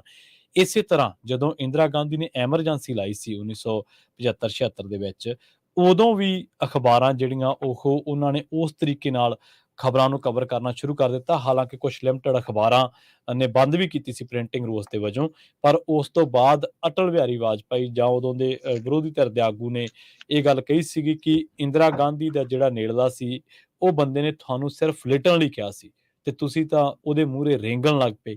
ਰੇਂਗਣ ਦਾ ਮਤਲਬ ਕਿ ਤੁਸੀਂ ਉਹਦੇ ਮੂਹਰੇ ਲੰਮੇ ਪੈ ਕੇ ਉਹਦੀ ਜਿਹੜੀ ਦੰਦੌਤ ਕਰਨ ਲੱਗ ਪਏ। ਸੋ ਇਹ ਤੁਹਾਨੂੰ ਸ਼ੋਭਾ ਨਹੀਂ ਦਿੰਦਾ। ਉਹਨੇ ਤਾਨਾ ਮਾਰਿਆ ਸੀ ਉਦੋਂ ਦੇ ਅਖਬਾਰਾਂ ਨੂੰ ਤੇ ਹੁਣ ਇੱਕ ਵਾਰ ਫਿਰ ਤੋਂ ਜਦੋਂ ਕਿਸਾਨ ਧਰਨੇ ਤੇ ਬੈਠੇ ਸੀ, ਜਦੋਂ ਆੜ੍ਹਤੀਏ ਵੀ ਉਸ ਧਰਨੇ ਨੂੰ ਸਪੋਰਟ ਕਰ ਰਹੇ ਸੀ, ਕਿਉਂਕਿ ਉਹਨਾਂ ਨੇ ਕਿਹਾ ਸੀਗਾ ਵਿਚੋਲੀਏ ਖਤਮ ਕਰਨੇ ਆ। ਵਿਚੋਲੀਏ ਉਹਨਾਂ ਨੇ ਆੜ੍ਹਤੀਆਂ ਨੂੰ ਕਿਹਾ ਸੀਗਾ, ਡਾਇਰੈਕਟ ਨਾਂ ਨਹੀਂ ਸੀ ਲਿਆ। ਤਾਂ ਨਾਲੋਂ ਨਾਲ ਜਿਹੜਾ ਮਜ਼ਦੂਰ ਵਰਗ ਇੱਕ ਤਾਂ ਇਸ ਧਰਨੇ ਨੂੰ ਆਪਣੀ ਸਪੋਰਟ ਦਿੰਦਾ ਸੀ, ਹੋਰ ਸਾਰੇ ਵਿਚਾਰਧਾਰਾਵਾਂ ਦੇ ਲੋਕ, ਤਾਂ ਉਦੋਂ ਉਹ ਲੋਕ ਬੜੇ ਖੁੱਲ੍ਹ ਕੇ ਬੋਲਦੇ ਸੀ। ਤਾਂ ਉਦੋਂ ਵੀ ਅਖਬਾਰਾਂ ਦੇ ਵਿੱਚ ਜ਼ਰੂਰਤ ਨਹੀਂ ਸੀ ਪਈ ਕਿ ਸਮਾਜ ਦੇ ਏਡੇ ਵੱਡੇ ਵਰਗ ਦੀ ਅਸੀਂ ਹਮਾਇਤ ਕਰ ਦੇਈਏ। ਪਰ ਇਜ਼ਰਾਈਲ ਦੇ ਵਿੱਚ ਹਾਲਾਂਕਿ ਸਰਕਾਰ ਦੀ ਬਹੁਤ ਜ਼ਿਆਦਾ ਪਕੜ ਹੈ, ਇਜ਼ਰਾਈਲੀ ਏਜੰਸੀਜ਼ ਵਰਲਡ ਦੇ ਵਿੱਚ ਜਾਣੀਆਂ ਜਾਂਦੀਆਂ, ਉੱਥੋਂ ਦੇ ਅਫੇਅਰਸ ਦੇ ਉੱਤੇ ਕੰਟਰੋਲ ਕਰਨ ਦੇ ਲਈ, ਕਰੰਟ ਅਫੇਅਰਸ ਦੇ ਉੱਤੇ ਉਹਨਾਂ ਦੀ ਪਕੜ ਬਹੁਤ ਹੈ। ਮੁਸੈਦ ਬਾਰੇ ਕਦੇ ਗੂਗਲ ਕਰਕੇ ਜਾਣਿਓ ਕਿ ਉਹ ਕਿੱਡੀ ਵਰਲਡ ਦੀ ਮੰਨੀ ਪ੍ਰਮੰਨੀ ਏਜੰਸੀ ਹੈ, ਇਜ਼ਰਾਈਲੀ ਏਜੰਸੀ ਆ ਉਹ। ਤਾਂ ਉਹਨਾਂ ਨੇ ਵੀ ਇਹ ਜ਼ੁਰਤ ਕੀਤੀ ਹੈ ਕਿ ਉਹਨਾਂ ਨੇ ਕਾਲਾ ਪੰਨਾ ਮੂਹਰਲਾ ਰੱਖ ਕੇ ਤੇ ਇਜ਼ਰਾਈਲੀ ਲੋਕਤੰਤਰ ਦੇ ਲਈ ਕਾਲਾ ਦਿਨ ਲਿਖਿਆ। ਪਰ ਇਹ ਲੋੜ ਹੈ ਕਿ ਹਰ ਬੰਦਾ ਆਪਣੇ ਤਰੀਕੇ ਦੇ ਨਾਲ ਰੋਸ ਹੈ ਜਿਹੜਾ ਉਹ ਦਰਜ ਕਰਵਾਵੇ। ਜੀ। ਅਗਲੀ ਖਬਰ ਵੱਲ ਚਲੀਏ। ਆਪਾਂ ਪਿਛਲੇ ਹਫਤੇ ਡਿਸਕਸ ਕੀਤਾ ਸੀ ਕਿਸ ਤਰ੍ਹਾਂ ਜੋ ਯੈਲੋ ਟਰੱਕਿੰਗ ਕੰਪਨੀਆਂ ਉਹਨਾਂ ਨੇ ਬੈਂਕਰਪਸੀ ਫਾਈਲ ਕਰਤੀ। 33,000 ਦੇ ਕਰੀਬ ਯੂਨੀਅਨ EMPLOYEES ਉਹਨਾਂ ਦੇ ਹੈਗੇ ਆ, ਤੇ ਯੂਨੀਅਨਸ ਨੇ ਵੀ ਉੱਥੇ ਜੋ ਆ ਟੀਮਸਟਰ ਯੂਨੀਅਨ ਉਹ ਕੰਪਨੀ ਤੋਂ ਮੰਗ ਰਹੀ ਆ ਕਿ $11 ਪਰ ਆਵਰ ਦੇ ਹਿਸਾਬ ਨਾਲ ਉਹਨਾਂ ਦੀ ਤਨਖਾਹ ਉੱਪਰ ਵਧਾਈ ਜਾਵੇ। ਦੂਸਰੇ ਪਾਸੇ ਉਹ ਕਹਿੰਦੇ ਵੀ ਅਸੀਂ ਤਾਂ ਬੈਂਕਰਪਸੀ ਫਾਈਲ ਕੀਤੀ ਆ ਤੇ ਸਾਡਾ ਤਾਂ ਬੁਰਾ ਹਾਲ ਹੈਗਾ ਆ। ਜੁਲਾਈ 12 ਨੂੰ ਇੱਕ ਲੈਟਰ ਯੈਲੋ ਦੇ CEO ਆ ਜੋ ਟੀਮਸਟਰ ਜਨਰਲ ਦੇ ਪ੍ਰੈਜ਼ੀਡੈਂਟ ਆ, ਉਹਨਾਂ ਵੱਲੋਂ ਉਹਨਾਂ ਨੂੰ ਭੇਜਿਆ ਗਿਆ ਸੀ। ਕਹਿੰਦੇ ਵੀ 5 ਸਾਲਾਂ ਜਿੱਦਾਂ 5 ਸਾਲਾਂ ਤੱਕ 5 ਸਾਲਾਂ ਦੀ ਟਰਮ ਤੱਕ ਹਰ ਸਾਲ ਦੇ ਹਿਸਾਬ ਨਾਲ ਜਿੱਦਾਂ $11 ਟੋਟਲ 5 ਸਾਲਾਂ ਤੱਕ ਵਧਾਏ ਜਾਣ। ਉਹਨਾਂ ਦੇ ਬੈਨੀਫਿਟਸ ਵੀ ਹੋਰ ਵਧਾਏ ਜਾਣ। ਪਰ ਯੈਲੋ ਕੰਪਨੀ ਬਹੁਤ ਵੱਡੇ ਕਰਜ਼ੇ ਦੇ ਵਿੱਚ ਆ। $1.3 ਬਿਲੀਅਨ ਦਾ ਕਰਜ਼ਾ ਯੈਲੋ ਕੰਪਨੀ ਦੇ ਉੱਤੇ ਹੈਗਾ। ਇੱਕ ਟਾਈਮ ਦੇ ਉੱਤੇ ਤਾਂ ਖਬਰਾਂ ਇਹ ਵੀ ਆਈਆਂ ਸੀ ਵੀ ਇੰਨੀ ਵੱਡੀ ਗਿਣਤੀ 'ਚ ਲੋਕ ਲੇ ਆਫ ਹੋ ਸਕਦੇ ਹੈਗੇ ਆ ਜੇ ਉਹ ਉਹਨਾਂ ਦੀ ਜਿਹੜੀ ਬੈਂਕਰਪਸੀ ਦੇ ਵਿੱਚ ਕਲੀਅਰੈਂਸ ਨਹੀਂ ਹੁੰਦੀ ਹੈਗੀ। ਪਿਛਲੇ ਕਈ ਦਿਨਾਂ ਤੋਂ ਜੋ ਉਹਨਾਂ ਦਾ ਹੈਲਥ ਵੈਲਫੇਅਰ ਪੈਨਸ਼ਨ ਫੰਡ ਹੈਗਾ ਉਹਦੀਆਂ ਕੰਟਰੀਬਿਊਸ਼ਨ ਦੇ ਵਿੱਚ ਵੀ ਉਹ ਮਿਸ ਕਰ ਰਹੇ ਹੈਗੇ ਆ। ਇਸ ਤੋਂ ਬਾਅਦ ਇਹ ਜਿਹੜਾ ਲੈਟਰ ਆ ਉਹ ਟੀਮਸਟਰ ਯੂਨੀਅਨ ਦੇ YRC ਫਰੇਟ ਤੇ ਹਾਲੈਂਡ ਇੱਥੇ ਸਾਰਿਆਂ ਦੇ ਕੋਲ ਪਹੁੰਚਿਆ ਹੈਗਾ ਆ। 30 ਦਿਨਾਂ ਦੀ ਐਕਸਟੈਂਸ਼ਨ ਯੂਨੀਅਨ ਨੇ ਮੰਗੀ ਸੀ ਤੇ ਪਿਛਲੇ ਐਤਵਾਰ ਤੋਂ ਯੈਲੋ ਤੇ ਟੀਮਸਟਰ ਯੂਨੀਅਨ ਅਰਾਊਂਡ ਦਾ ਕਲੌਕ ਗੱਲਬਾਤ ਕਰ ਰਹੇ ਹੈਗੇ ਆ ਵੀ ਕਿਸ ਤਰ੍ਹਾਂ ਜੋ ਡੀਲ ਇਹਨਾਂ ਦੇ ਵਿੱਚ ਬਣਾਈ ਜਾ ਸਕੇ। ਤੇ ਦੂਜੇ ਪਾਸੇ ਜੇ ਕੰਪਨੀ ਆ ਉਹ ਸਰਵਾਈਵ ਨਾ ਕੀਤੀ ਤਾਂ ਫੇਰ ਕੀ ਹਾਲ ਹੋਊਗਾ। ਕੰਪਨੀ ਦਾ ਜੋ ਇਸ ਟਾਈਮ ਦੇ ਉੱਤੇ ਬੜਾ ਬੁਰਾ ਹਾਲ ਹੈਗਾ ਜੋ ਦਸਤੀ ਸ਼ੇਅਰਸ ਹੈਗੇ ਆ ਯੈਲੋ ਟਰੱਕਿੰਗ ਕੰਪਨੀ ਦੇ 24.3% ਆਫ ਆ ਕੰਪੇਅਰ ਟੂ S&P 500 ਜਿਹੜਾ ਕਿ 0.3% ਅਪ ਹੈ। ਜੀ। ਅਗਲੀ ਖਬਰ ਦੇ ਵੱਲ ਵਧੀਏ ਤੇ ਅਗਲੀ ਖਬਰ ਯੂਨਾਈਟਿਡ ਨੇਸ਼ਨਸ ਦੇ ਨਾਲ ਜਿਹੜੀ ਆ ਉਹ ਤਾਲੁਕਾਤ ਰੱਖਦੀ ਹੈ। ਰੂਸ ਦੇ ਉੱਤੇ ਬਹੁਤ ਵੱਡੇ ਇਲਜ਼ਾਮ ਲਾਏ ਨੇ। ਰੂਸ ਯੂਕਰੇਨ ਜੰਗ ਨੂੰ ਲੈ ਕੇ ਕਿਹਾ ਜਾ ਰਿਹਾ ਕਿ ਜਿਹੜਾ ਯੂਕਰੇਨ ਦਾ ਨਿਊਕਲੀਅਰ ਪਲਾਂਟ ਹੈ ਜ਼ੈਪੋਰੀਜ਼ੀਆ ਦੇ ਵਿੱਚ, ਉੱਥੇ ਰੂਸ ਨੇ ਮਾਈਨਸ ਜਿਹੜੀਆਂ ਨੇ ਉਹ ਵਿਛਾ ਦਿੱਤੀਆਂ ਨੇ। ਯੂਨਾਈਟਿਡ ਨੇਸ਼ਨਸ ਦੀ ਜਿਹੜੀ ਐਟਮਿਕ ਐਨਰਜੀ ਏਜੰਸੀ ਹੈ, ਯਾਨੀ ਕਿ ਜਿਹਨੂੰ ਅਸੀਂ AIAEA ਕਹਿ ਦਿੰਦੇ ਹਾਂ, ਉਹਦੇ ਡਾਇਰੈਕਟਰ ਜਨਰਲ ਨੇ ਰਫੇਲ ਗ੍ਰੋਸੀ, ਉਹਨਾਂ ਨੇ ਕਿਹਾ ਕਿ ਇਹ ਰੂਸ ਦਾ ਜਿਹੜਾ ਇਹ ਸਟੈਪ ਹੈ, ਇਹ ਸੇਫਟੀ ਪ੍ਰੋਸੀਜਰ ਦੀ ਉਲੰਘਣ ਕਰਦਾ ਤੇ ਇਹ ਜਿਹੜੀਆਂ ਮਾਈਨਸ ਨੇ ਪਲਾਂਟ ਦੇ ਬਫਰ ਜ਼ੋਨ ਤੇ ਇੰਟਰਨਲ ਤੇ ਐਕਸਟਰਨਲ ਬੈਰੀਅਰਸ ਦੀ ਜਿਹੜੀਆਂ ਨੇ ਉੱਥੇ ਮੌਜੂਦ ਨੇ। ਇਹਨਾਂ ਦਾ ਇਹ ਜਿਹੜੀ ਯੂਨਾਈਟਿਡ ਨੇਸ਼ਨਸ ਦੀ ਐਟੋਮਿਕ ਐਨਰਜੀ ਏਜੰਸੀ ਹੈ, ਇਹਦੇ ਦੱਸਣ ਦੇ ਮੁਤਾਬਕ ਪਿਛਲੇ ਇਨਸਪੈਕਸ਼ਨ ਦੇ ਵਿੱਚ ਵੀ ਜਿਹੜੀਆਂ ਇਹ ਮਾਈਨਸ ਦੀ ਦੇਖੀਆਂ ਗਈਆਂ ਸੀਗੀਆਂ ਤੇ ਉਸ ਤੋਂ ਬਾਅਦ ਰਫੇਲ ਗ੍ਰੋਸੀ ਨੇ ਇਹ ਗੱਲ ਕਹੀ ਹੈ ਕਿ ਨਿਊਕਲੀਅਰ ਪਲਾਂਟ ਦੇ ਵਿੱਚ ਮਾਈਨਸ ਵਿਛਾਉਣਾ ਜਿਹੜੀਆਂ ਉਹ UN ਦੇ ਜਿੰਨੇ ਵੀ ਗਾਈਡਲਾਈਨਸ ਨੇ ਉਹਨਾਂ ਦੇ ਖਿਲਾਫ ਹੈ ਤੇ ਉਸ ਤੋਂ ਬਾਅਦ ਉੱਥੇ ਮੌਜੂਦ ਜਿਹੜਾ ਸਟਾਫ ਹੈ ਉਹਦੇ ਤੇ ਸਾਈਕੋਲੋਜੀਕਲੀ ਤੌਰ ਤੇ ਵੀ ਇਹ ਜਿਹੜਾ ਪ੍ਰੈਸ਼ਰ ਆ ਉਹ ਬਣਦਾ ਤੇ ਜੇਕਰ ਉੱਥੇ ਕੋਈ ਧਮਾਕਾ ਹੁੰਦਾ ਤੇ ਇਹ ਮਾਈਨਸ ਜਿਹੜੀਆਂ ਨੇ ਉੱਥੋਂ ਦੇ ਸਿਸਟਮ ਨੂੰ ਤਬਾਹ ਕਰ ਦੇਣਗੀਆਂ। ਇਹਦੇ ਨਾਲ ਨਾਲ ਯੂਕਰੇਨ ਨੇ ਵੀ ਕਿਹਾ ਸੀਗਾ ਕਿ ਕਖੋਵਕਾ ਜਿਹੜਾ ਡੈਮ ਆ ਉਹਨੂੰ ਵੀ ਉਸ ਤੋਂ ਬਾਅਦ, ਕਿਉਂਕਿ ਆਪਾਂ ਪਿਛਲੇ ਦਿਨ ਦੇਖਿਆ ਕਿ 20 ਦਿਨ ਪਹਿਲਾਂ ਦੀ ਗੱਲ ਹੈ ਜਦੋਂ ਤਬਾਹ ਕਰਨ ਦੀ ਜ਼ਾਪੋਰੀਜ਼ੀਆ ਨਿਊਕਲੀਅਰ ਪਲਾਂਟ ਨੂੰ ਤਬਾਹ ਕਰਨ ਦੀ ਕੋਸ਼ਿਸ਼ ਦਾ ਦੋਸ਼ ਲਾਇਆ ਸੀਗਾ। ਤੇ ਹੁਣ ਯੂਕਰੇਨ ਨੇ ਕਿਹਾ ਕਿ ਜਿਸ ਤਰੀਕੇ ਦੇ ਨਾਲ ਕਖੋਵਕਾ ਡੈਮ ਤੋੜਿਆ ਗਿਆ, ਉਸ ਤਰੀਕੇ ਦੇ ਨਾਲ ਹੀ ਇਸ ਜੰਗ ਦੇ ਵਿੱਚ ਆਉਣ ਵਾਲੇ ਦਿਨਾਂ ਦੇ ਵਿੱਚ ਜ਼ੈਪੋਰੀਜ਼ੀਆ ਨਿਊਕਲੀਅਰ ਪਲਾਂਟ ਨੂੰ ਵੀ ਤਬਾਹ ਕਰਨ ਦੀ ਕੋਸ਼ਿਸ਼ ਜਿਹੜੀ ਆ ਉਹ ਹੋ ਸਕਦੀ ਹੈ। ਤੇ ਨਾਲ ਹੀ ਉਹਨਾਂ ਨੇ ਕਿਹਾ ਕਿ ਜਿਹੜੀ IAI ਹੈ ਇਹਨੇ ਜਿਹੜੀ ਜਾਂਚ ਕੀਤੀ ਆ ਉਹਦੇ 'ਚ ਸਾਨੂੰ ਪੂਰਾ ਭਰੋਸਾ। ਤੇ ਉਧਰ ਰੂਸ ਦੇ ਯੂਕਰੇਨ ਦੇ ਰਾਸ਼ਟਰਪਤੀ ਵਲਾਦੀਮੀਰ ਜ਼ੈਲੈਂਸਕੀ ਨੇ ਇੰਟੈਲੀਜੈਂਸ ਏਜੰਸੀਆਂ ਦੇ ਹਵਾਲੇ ਦੇ ਨਾਲ ਕਿਹਾ ਸੀਗਾ ਕਿ ਜਿਵੇਂ ਕਖੋਵਕਾ ਡੈਮ ਨੂੰ ਤੋੜਿਆ ਗਿਆ ਸੀ ਰੂਸ ਵੱਲੋਂ, ਉਵੇਂ ਹੁਣ ਆਉਣ ਵਾਲੇ ਦਿਨਾਂ ਦੇ ਵਿੱਚ ਪਰਮਾਣੂ ਪਲਾਂਟ ਨੂੰ ਤਬਾਹ ਕਰਨ ਦੀ ਤਿਆਰੀ ਜਿਹੜੀ ਰੂਸ ਵੱਲੋਂ ਕੀਤੀ ਜਾ ਰਹੀ ਹੈ। ਤੇ ਕੱਲ ਦੇ ਪ੍ਰੋਗਰਾਮ ਦੇ ਵਿੱਚ ਹੀ ਆਪਾਂ ਇਹ ਚਰਚਾ ਕਰਕੇ ਹਟੇ ਹਾਂ ਕਿ ਕਿਵੇਂ ਓਡੇਸਾ ਦੇ ਵਿੱਚ, ਜਿੱਥੇ ਅਨਾਜ ਦੇ ਬਹੁਤ ਵੱਡੇ ਭੰਡਾਰ ਨੇ, ਬੰਦਰਗਾਹ ਤੇ, ਜਿਸ ਤੋਂ ਬਾਅਦ ਉੱਥੇ ਹਮਲਿਆਂ ਤੋਂ ਬਾਅਦ ਹੁਣ ਅਫਰੀਕਾ ਦੇ ਕਈ ਹਿੱਸੇ ਨੇ ਜਿੱਥੇ ਅਨਾਜ ਦਾ ਸੰਕਟ ਪੈਦਾ ਹੋ ਸਕਦਾ, ਤਾਂ ਹੁਣ ਇਹ ਜਿਹੜੇ ਪਲਾਂਟ ਹੈ ਇਹਦੇ ਹਵਾਲੇ ਦੇ ਨਾਲ ਇੱਕ ਬਹੁਤ ਵੱਡੀ ਖਬਰ ਜਿਹੜੀ ਇਸ ਜੰਗ ਦੇ ਵਿੱਚੋਂ ਆ ਰਹੀ ਹੈ। ਜੀ ਜੀ, ਅਗਲੀ ਖਬਰ ਵੱਲ ਚਲੀਏ। UK ਦੇ ਇੱਕ ਫਿਲਮ ਸਟਾਰ ਕੈਬਨ ਸਪੇਸੀ, ਉਹਨਾਂ ਨੂੰ ਕੋਰਟ ਦੇ ਵਿੱਚ ਨਾਟ ਗਿਲਟੀ ਪਾਇਆ ਗਿਆ ਆ ਸੈਕਸ਼ੂਅਲ ਅਸੌਲਟ ਟ੍ਰਾਇਲ ਦੇ ਸੰਬੰਧ ਦੇ ਵਿੱਚ। ਆਸਕਾਰ ਵਿਨਰ ਐਕਟਰ ਹੈਗੇ ਕੈਬਨ ਸਪੇਸੀ। ਅੱਜ ਉਹਨਾਂ ਦਾ ਕੋਰਟ ਦੇ ਵਿੱਚ ਡੇਟ ਸੀਗੀ। ਕ੍ਰਿਮੀਨਲ ਸੈਕਸ਼ੂਅਲ ਅਸੌਲਟ ਟ੍ਰਾਇਲ ਚੱਲ ਰਿਹਾ ਸੀ ਲੰਡਨ ਦੇ ਵਿੱਚ ਤੇ 4 ਬੰਦਿਆਂ ਨੇ ਉਹਨਾਂ ਦੇ ਅਗੇਂਸਟ ਕੇਸ ਇਹ ਲਾਏ ਹੋਏ ਸੀ ਵੀ 20 ਸਾਲ ਪਹਿਲਾਂ ਦੀ ਇਹ ਇਨਸੀਡੈਂਟ ਹੈਗੀ ਆ। ਜੋ ਯੂਰੋਜ਼ ਆ ਉਹਨਾਂ ਨੇ ਸੋਮਵਾਰ ਨੂੰ ਆਪਣੀ ਡੈਲੀਬਰੇਸ਼ਨ ਦਿੱਤੀ ਆ। 4 ਹਫ਼ਤੇ ਤੱਕ ਦਾ ਇਹ ਟ੍ਰਾਇਲ ਬਿਲਕੁਲ ਚੱਲਿਆ ਸਾਊਥਵਰਕ ਕਰਾਊਨ ਕੋਰਟ ਦੇ ਵਿੱਚ। ਤੇ ਇਸ ਟ੍ਰਾਇਲ ਦੇ ਦੌਰਾਨ ਜੋ ਕੈਬਨ ਸਪੇਸੀ ਆ ਐਕਟਰ ਆ, 2 ਦਿਨ ਉਹ ਸਟੈਂਡ ਤੇ ਵੀ ਰਹੇ। ਉਹਨਾਂ ਨੇ ਆਪਣੀ ਪੂਰੀ ਇਨਫੋਰਮੇਸ਼ਨ ਉਹਦੇ ਵਿੱਚ ਦਿੱਤੀ ਵੀ ਕਿਸ ਤਰ੍ਹਾਂ ਮੈਨੂੰ ਫਰੇਮ ਕੀਤਾ ਗਿਆ ਹੈਗਾ। ਪਰ ਦੂਜੇ ਪਾਸੇ ਜੋ ਪ੍ਰੋਸੀਕਿਊਟਰਸ ਆ ਉਹ ਕਹਿੰਦੇ ਆ ਵੀ ਇਹਦਾ ਜਿਹੜਾ ਸੈਲੀਬ੍ਰਿਟੀ ਸਟੇਟਸ ਸੀ ਉਹਦੇ ਕਰਕੇ ਇਹ ਬਚ ਗਿਆ ਹੈਗਾ ਆ। ਕੈਬਨ ਸਪੇਸੀ ਇਸ ਟਾਈਮ 64 ਸਾਲਾਂ ਦੇ ਹੋ ਚੁੱਕੇ ਹੈਗੇ ਆ। Not guilty charges of sexual assault, indecent assault, ਇਹ ਸਾਰਾ ਕੁਝ ਉਹਦੇ ਸੰਬੰਧ ਦੇ ਵਿੱਚ ਉਹਨਾਂ ਨੇ ਕਿਹਾ ਸੀ। ਜੋ 4 ਬੰਦੇ ਟੈਸਟੀਫਾਈ ਕੀਤੇ ਸੀ ਉਹਨਾਂ ਨੇ ਉਹਨਾਂ ਦੇ ਅਗੇਂਸਟ ਚਾਰजेस ਲਾਏ ਸੀ ਵੀ 2001 ਤੋਂ ਲੈ ਕੇ 2013 ਤੱਕ ਉਹਨਾਂ ਦੇ ਨਾਲ ਇਹ ਕੁਝ ਕੈਬਨ ਸਪੇਸੀ ਆ ਉਹਨਾਂ ਨੇ ਕੀਤਾ ਹੈਗਾ। ਸੋ ਕੈਬਨ ਸਪੇਸੀ ਇਹ ਕਹਿੰਦੇ ਵੀ ਸਿਰਫ ਉਹ ਬੰਦੇ ਆਪਣੀ ਜਿਹੜੀ ਪ੍ਰੋਮੀਨੈਂਸੀ ਲੈਣ ਦੇ ਲਈ, ਆਪਣੇ ਆਪ ਨੂੰ ਮਸ਼ਹੂਰ ਕਰਨ ਦੇ ਲਈ ਝੂਠੇ ਕੇਸ ਮੇਰੇ ਅਗੇਂਸਟ ਲਾਏ ਸੀ। ਸੋ ਉਹਦੇ ਵਿੱਚ ਉਹ ਕਾਮਯਾਬ ਹੋ ਗਏ ਆ। ਸੋ ਉਹਨਾਂ ਦੇ ਸਾਰੇ ਜਿਹੜੇ ਚਾਰजेस ਆ ਕੈਬਨ ਸਪੇਸੀ ਦੇ ਅਗੇਂਸਟ ਲਾਏ ਗਏ ਸੀ ਉਹਨਾਂ ਨੂੰ ਡ੍ਰੌਪ ਕਰ ਦਿੱਤਾ ਗਿਆ ਆ ਜੱਜ ਵੱਲੋਂ। ਜੀ। ਅਗਲੀ ਜਿਹੜੀ ਖਬਰ ਆ ਉਹ ਨਾਰਥ ਕੈਰੋਲਾਈਨਾ ਤੋਂ ਆ ਰਹੀ ਹੈ। 3 ਮਰੀਨਸ ਜਿਹੜੇ ਨੇ ਉਹ ਕਾਰ ਦੇ ਵਿੱਚ ਉਹਨਾਂ ਦੀਆਂ ਡੈੱਡ ਬੋਡੀਜ਼ ਮਿਲੀਆਂ ਨੇ ਤੇ ਇਸ ਹੁਣ ਹਾਦਸੇ ਦੀ ਜਿਹੜੀ ਜਾਂਚ ਆ ਉਹ ਕੀਤੀ ਜਾ ਰਹੀ ਹੈ। ਪਤਾ ਲੱਗਿਆ ਕਿ US ਮਰੀਨਸ ਕਾਰਪ ਨੇ ਜਿਹੜੇ ਉਹਨਾਂ ਦੇ ਨਾਂ ਵੀ ਜਿਹੜੇ ਨੇ ਦੱਸ ਦਿੱਤੇ ਗਏ ਨੇ। ਲੈਂਸ ਕਾਰਪੋਰਲ ਟੈਨਰ ਕੈਂਥਲਬਰਗ, ਜਿਹਦੀ ਕਿ ਉਮਰ 20 ਸਾਲ ਦੱਸੀ ਗਈ ਹੈ। ਕਾਰਪੋਰਲ ਮੈਰਕਸ ਡੈਕਸੀ, ਜਿਹਦੀ ਉਮਰ 23 ਸਾਲ ਦੱਸੀ ਗਈ ਹੈ। ਤੇ ਇਹਦੇ ਨਾਲ ਨਾਲ ਜਿਹੜੇ ਤੀਜੇ ਨੇ ਉਹ ਕਾਰਪੋਰਲ ਇਵਾਨ ਗ੍ਰੇਸੀਆ ਜਿਹੜੇ ਨੇ ਉਹ ਵੀ, ਉਹਨਾਂ ਦੀ ਉਮਰ ਵੀ 23 ਸਾਲ ਆ ਤੇ ਇਹ ਨੈਪਲਸ ਦੇ ਰਹਿਣ ਵਾਲੇ ਨੇ, ਫਲੋਰੀਡਾ ਦੇ ਰਹਿਣ ਵਾਲੇ ਸੀ ਤੇ ਜਿਹੜੇ ਟੈਨਰ ਨੇ ਉਹ ਮੈਡੀਸਨ ਵਿਸਕੌਨਸਨ ਦੇ ਤੇ ਇੱਕ ਓਕਲਾਹੋਮਾ ਤੋਂ ਜਿਹੜਾ ਉਹ ਸੀਗੇ ਤੇ ਇਹ ਦੱਸਿਆ ਗਿਆ ਕਿ ਕੈਂਪ ਲਜੀਨੇ ਜਿਹੜੀ ਹੈ ਉੱਥੇ ਇਹਨਾਂ ਦੀਆਂ ਜਿਹੜੀਆਂ ਤਿੰਨਾਂ ਦੀਆਂ ਲਾਸ਼ਾਂ ਇੱਕ ਕਾਰ ਦੇ ਵਿੱਚੋਂ ਮਿਲੀਆਂ ਨੇ ਤੇ ਪੁਲਿਸ ਵੱਲੋਂ ਇਸ ਹਾਦਸੇ ਦੀ ਜਿਹੜੀ ਜਾਂਚ ਆ ਉਹ ਕੀਤੀ ਜਾ ਰਹੀ ਹੈ। ਪ੍ਰਾਈਵੇਟਲੀ ਓਨਡ ਵਹੀਕਲ ਇਹ ਕਾਰ ਜਿਹੜੀ ਆ ਦੱਸੀ ਗਈ ਹੈ। ਸੋ ਹੁਣ ਇਸ ਹਾਦਸੇ ਦੀ ਜਿਹੜੀ ਜਾਂਚ ਆ ਉਹ ਕੀਤੀ ਜਾ ਰਹੀ ਹੈ ਜੀ। ਠੀਕ, ਆਪਾਂ ਇੱਕ ਬ੍ਰੇਕ ਲੈਂਦੇ ਹਾਂ ਤੇ ਬ੍ਰੇਕ ਤੋਂ ਬਾਅਦ ਫਿਰ ਤੁਹਾਡੇ ਨਾਲ ਖਬਰਾਂ ਸਾਂਝੀਆਂ ਕਰਾਂਗੇ ਕਿਸ ਤਰ੍ਹਾਂ ਮਾਰਗੇਜ ਦੀ ਜੋ ਡਿਮਾਂਡ ਆ ਉਹ ਘਟਦੀ ਜਾ ਰਹੀ ਆ। ਕਹਿੰਦੇ ਵੀ ਜੇ ਓਲਿਵ ਆਇਲ ਨੂੰ ਯੂਜ਼ ਕੀਤਾ ਜਾਵੇ, ਇਹ ਤੁਹਾਡੇ ਬ੍ਰੇਨ ਦਾ ਬੂਸਟ ਕਰਦਾ ਆ ਤੇ 28% ਤੁਹਾਡਾ ਜੇ ਬਹੁਤ ਸਾਰੇ ਲੋਕਾਂ ਨੂੰ ਡਿਮੈਂਸ਼ੀਆ ਹੋ ਜਾਂਦਾ ਆ ਉਹ ਤੋਂ ਤੁਸੀਂ ਬਚ ਸਕਦੇ ਹੈਗੇ ਆ। ਸਕੂਲਾਂ ਦੇ ਵਿੱਚ ਵੱਡੀ ਗਿਣਤੀ ਦੇ ਵਿੱਚ ਟੀਚਰਾਂ ਦੀ ਭਰਤੀ ਹੋ ਰਹੀ ਆ ਨਵੇਂ ਸੈਸ਼ਨ ਦੇ ਲਈ। ਇਹ ਸਾਰਾ ਕੁਝ ਆਪਾਂ ਬ੍ਰੇਕ ਤੋਂ ਬਾਅਦ ਡਿਸਕਸ ਕਰਾਂਗੇ।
ਬ੍ਰੇਕ ਤੋਂ ਬਾਅਦ ਇੱਕ ਵਾਰ ਮੁੜ ਤੋਂ ਤੁਹਾਡਾ ਸਾਰਿਆਂ ਦਾ ਸਵਾਗਤ ਹੈ ਪ੍ਰੋਗਰਾਮ ਅਪਡੇਟ ਅਮਰੀਕਾ ਦੇ ਵਿੱਚ। ਤੁਸੀਂ ਜੁੜੇ ਹੋਏ ਹੋ ਪੰਜਾਬੀ ਰੇਡੀਓ ਯੂਐਸਏ ਦੇ ਨਾਲ ਤੇ ਪ੍ਰੋਗਰਾਮ ਦੇ ਵਿੱਚ ਇੱਕ ਵਾਰ ਮੁੜ ਤੋਂ ਜੁੜ ਚੁੱਕੇ ਨੇ ਹਰਜੋਤ ਸਿੰਘ ਖਾਲਸਾ ਜੀ। ਹਰਜੋਤ ਸਿੰਘ ਜੀ, ਸਵਾਗਤ ਹੈ ਜੀ ਬ੍ਰੇਕ ਤੋਂ ਬਾਅਦ। ਸਤਿ ਸ਼੍ਰੀ ਅਕਾਲ। ਸਤਿ ਸ਼੍ਰੀ ਅਕਾਲ, ਧੰਨਵਾਦ ਜੀ ਆਇਆਂ ਨੂੰ। ਜੀ। ਸਰੋਤਿਓ, ਯੂਐਸਏ ਦੇ ਵਿੱਚ ਕਹਿੰਦੇ ਵੀ ਚੌਲਾਂ ਦਾ ਕਾਲ ਪੈ ਗਿਆ। ਇੰਡੀਆ ਵਾਲਿਆਂ ਨੇ ਨੌਨ ਬਾਸਮਤੀ ਰਾਈਸ ਜੋ ਆ ਉਹ ਜੀ। ਕਹਿਤਾ ਵੀ ਅਸੀਂ ਭੇਜਣੇ ਜਿਹੜੇ ਆ ਬੰਦ ਕਰ ਦੇਣੇ ਆ, ਤੇ ਲੋਕਾਂ ਦੀਆਂ ਲਾਈਨਾਂ ਯੂਐਸਏ ਦੇ ਜੋ ਇੰਡੀਅਨ ਗਰੋਸਰੀ ਸਟੋਰ ਆ ਜਿੱਥੇ ਚੌਲ ਮਿਲਦੇ ਆ ਇਦਾਂ ਲੱਗੀਆਂ ਜਿੱਦਾਂ ਰਾਸ਼ਨ ਕਾਰਡ ਲੈ ਕੇ ਤੁਸੀਂ ਨਾ ਸਮਾਨ ਲੈਣ ਕਿਤੇ ਜਾਂਦੇ ਹੁੰਦੇ ਆ। ਲੋਕਾਂ ਨੇ ਕਾਰਟ ਜਿਹੜੇ ਆ ਉਹ ਭਰ ਲਏ ਆਪਣੇ, ਤੇ ਸਾਰੀਆਂ ਸ਼ੈਲਫਸ ਚਾਹੇ ਵਾਲਮਾਰਟ ਆ, ਕਾਸਕੋ ਆ, ਜਾਂ ਜਿੰਨੇ ਵੀ ਇੰਡੀਅਨ ਸਟੋਰ ਆ ਉਹਨਾਂ ਦੇ ਵਿੱਚੋਂ ਖਾਲੀ ਹੋ ਗਈਆਂ। ਕਹਿੰਦੇ ਵੀ 9 ਕਿਲੋਗ੍ਰਾਮ ਦਾ ਇੱਕ ਚੌਲਾਂ ਦਾ ਬੈਗ ਜੋ $16 ਤੋਂ $18 ਨੂੰ ਹੁੰਦਾ ਸੀ, ਉਹਦੀ ਕੀਮਤ $50 ਤੱਕ ਪਹੁੰਚ ਚੁੱਕੀ ਆ। ਜੀ। ਕਈ ਜਗ੍ਹਾ 'ਚ ਤਾਂ ਉਹਨਾਂ ਨੇ ਚੌਲਾਂ ਦੇ ਬਰਾਬਰ ਕੁੱਕੜਾਂ ਦੀ ਕੀਮਤ ਰੱਖੀ ਆ, ਜਿਹੜੇ ਕੁੱਕੜ ਆ ਉਹਦੀ ਕੀਮਤ ਵੀ ਚੌਲਾਂ ਦੇ ਬਰਾਬਰ ਅੱਜ ਕੱਲ੍ਹ ਹੋਈ ਆ ਅਮਰੀਕਾ ਦੇ ਵਿੱਚ। ਇੰਨਾ ਬੁਰਾ ਹਾਲ ਹੋਇਆ ਆ। ਪਤਾ ਨਹੀਂ ਲੋਕ ਕਾਹਤੇ ਇੰਨੀ ਵੱਡੀ ਗਿਣਤੀ ਦੇ ਵਿੱਚ ਜਿਹੜਾ ਆ ਆਪਣੇ ਕਾਰਟ ਭਰ ਕੇ ਜਮਾ ਕਰ ਰਿਹਾ। ਤੇ ਉਹ ਤੋਂ ਉੱਪਰ ਜਿਹੜੀ ਸਭ ਤੋਂ ਬਦਨਾਮੀ ਵਾਲੀ ਗੱਲ ਇਹ ਆ, ਕਹਿੰਦੇ ਵੀ ਆਨਲਾਈਨ ਲੋਕਾਂ ਨੇ ਜਿਹੜੇ ਚੌਲ ਆ ਉਹ ਵੇਚਣੇ ਸ਼ੁਰੂ ਕਰ ਦਿੱਤੇ ਆ। ਵੀ ਸਸਤੇ ਜਿੰਨੀ ਪਹਿਲਾਂ ਲਏ ਹੋ ਆ, ਸਟੋਰ ਕੀਤੀ ਆ, ਲੈ ਕੇ ਆਨਲਾਈਨ ਮਹਿੰਗੇ ਉਹ ਵੇਚ ਰਹੇ। ਦੱਸੋ ਤੇ ਕੀ ਹੈ ਨਾ, ਅਮਰੀਕਾ 'ਚ ਆ ਕੇ ਵੀ ਤੁਸੀਂ ਕਿਤੇ ਚੌਲਾਂ ਤੋਂ ਬਿਨਾਂ ਕੋਈ ਮਰਨ ਨਹੀਂ ਲੱਗਾ। ਇਹ ਆ ਜਾਣੇ ਆ, ਪਰ ਬਹੁਤ ਬੁਰਾ ਹਾਲ ਇਸ ਵੇਲੇ ਸਟੋਰਾਂ ਦਾ ਹੋਇਆ ਆ। ਸਾਰੀਆਂ ਸ਼ੈਲਫਸ ਉਹਨਾਂ ਦੀਆਂ ਖਾਲੀ ਪਈਆਂ ਆ। ਇੱਕ ਕਿਰਨ ਕੁਮਾਰ ਪੋਲਾ ਡਾਇਰੈਕਟਰ ਲੀਡਿੰਗ ਰਾਈਸ ਐਕਸਪੋਰਟਰ ਹੈਗੇ ਆ, ਉਹ ਡੈਕਨ ਗ੍ਰੇਨ ਇੰਡੀਆ ਦੇ, ਤੇ ਉਹਨਾਂ ਨੇ ਇਹ ਕਿਹਾ ਵੀ ਜੋ NRI ਰਹਿੰਦੇ ਆ ਇੰਡੀਅਨ ਯੂਐਸਏ ਦੇ ਵਿੱਚ, ਉਹਨਾਂ ਨੂੰ ਬੜਾ ਘਬਰਾਉਣਾ ਨਹੀਂ ਚਾਹੀਦਾ। ਚੌਲ ਇੱਥੇ ਮਿਲ ਜਾਣੇ ਹੈਗੇ। ਐਗਰੀਕਲਚਰ ਤੇ processed food products export development authority ਜੋ ਹੈਗੀ ਆ, ਉਹ ਕਹਿੰਦੇ ਵੀ ਜਲਦੀ ਇਹ ਤੋਂ ਜੋ ਉਹਨਾਂ ਨੇ ਪ੍ਰੋਹਿਬਿਸ਼ਨ ਲਾਈ ਸੀ ਉਹ ਚੱਕਣ ਜਾ ਰਹੇ ਹੈਗੇ ਆ। ਪਰ ਹੈ ਅਨਬਲੀਵੇਬਲ, ਕਹਿੰਦੇ ਵੀ $15 ਤੋਂ $19 ਵਾਲਾ ਬੈਗ ਇਸ ਟਾਈਮ $50 ਤੋਂ $60 ਤਾਈਂ ਦੇਸੀ ਗਰੋਸਰੀ ਸਟੋਰਾਂ ਦੇ ਉੱਤੇ ਜਿਹੜਾ ਵਿਕ ਰਿਹਾ ਹੈਗਾ। ਇੱਕ ਤੇਲਗੂ ਬੰਦੇ ਨੇ ਕਿਹਾ ਵੀ ਜਿਹੜੇ ਸਟੋਰ ਆ ਉਹ ਬੜੇ ਲੁੱਟ ਰਹੇ ਹੈਗੇ ਆ। ਮੈਜੋਰਿਟੀ ਆਫ ਸਾਊਥ ਇੰਡੀਅਨਸ ਜੋ ਸੋਨਾ ਮਸੂਰੀ ਰਾਈਸ ਨੂੰ ਜ਼ਿਆਦਾ ਖਾਂਦੇ ਹੈਗੇ ਆ, ਇਹ type of non basmati rice ਆ। ਉਹ ਕਹਿੰਦੇ ਆ ਵੀ ਇਹ ਤਾਂ ਅੱਜ ਕੱਲ੍ਹ ਲੱਭਣਾ ਹੀ ਜੋ ਆ ਬਹੁਤ ਔਖਾ ਹੋਇਆ ਹੈਗਾ ਆ। ਮਿਨਿਸਟਰੀ ਜੋ ਇੰਡੀਆ ਦੀ ਆ, ਫੂਡ ਮਿਨਿਸਟਰੀ, ਉਹਨਾਂ ਨੇ ਇਹ ਕਿਹਾ ਵੀ 11.5% ਚੌਲਾਂ ਦੀ ਕੀਮਤ ਦੇ ਵਿੱਚ ਵਾਧਾ ਹੋਇਆ ਆ ਪਿਛਲੇ 12 ਮਹੀਨਿਆਂ ਦੇ ਵਿੱਚ। ਤੇ ਕਈ ਕਹਿੰਦੇ ਵੀ 35% ਤੱਕ ਵੀ ਇਹ ਜੋ ਕੀਮਤ ਦੇ ਵਿੱਚ ਵਾਧਾ ਹੋਇਆ ਹੈਗਾ। ਇਹ ਹੁਣ ਤੁਸੀਂ ਹਿਸਾਬ ਲਾ ਲਓ। ਪਰ ਉਧਰ ਪੰਜਾਬ ਦੇ ਕਿਸਾਨ ਆ, ਉਹਨਾਂ ਦਾ ਕੀ ਹਾਲ ਹੁੰਦਾ, ਤੇ ਇੱਧਰ ਦੇਖ ਲਓ ਵੀ ਵਿੱਚੇ ਵਿੱਚ ਕਿੰਨਾ ਜ਼ਿਆਦਾ ਜਿਹੜਾ ਰੇਟ ਆ ਉਹ ਵਧਿਆ ਹੋਇਆ ਹੈ। ਜੀ ਜੀ। Harjot Singh ji, programme update America ਦਾ ਜਿਹੜਾ ਸਮਾਂ ਜੀ ਉਹ ਸਮਾਪਤੀ ਵਾਲਾ ਜੀ। ਲਈਏ ਜੀ ਇਜਾਜ਼ਤ। ਜੀ, ਸਰੋਤਿਆਂ ਤੋਂ ਇਜਾਜ਼ਤ ਲੈਂਦੇ ਆ ਮੇਰੇ ਹਰਜੋਤ ਸਿੰਘ ਵੱਲੋਂ ਤੇ ਪ੍ਰਵੀਨ ਸ਼ਰਮਾ ਵੱਲੋਂ। ਤੁਹਾਨੂੰ ਸਾਰਿਆਂ ਨੂੰ ਬਹੁਤ ਹੀ ਪਿਆਰ ਤੇ ਸਤਿਕਾਰ ਭਰੀ ਸਤਿ ਸ੍ਰੀ ਅਕਾਲ, ਤੇ ਸੁਣਦੇ ਰਹੋ Punjabi radio USA. Punjabi radio USA ਤੇ ਅਗਲੀ ਪੇਸ਼ਕਸ਼ ਪ੍ਰੋਗਰਾਮ ਆਤਮਿਕ ਆਨੰਦ। ਸਟੂਡੀਓ ਦਾ ਨੰਬਰ ਹੈ 408-272-5200।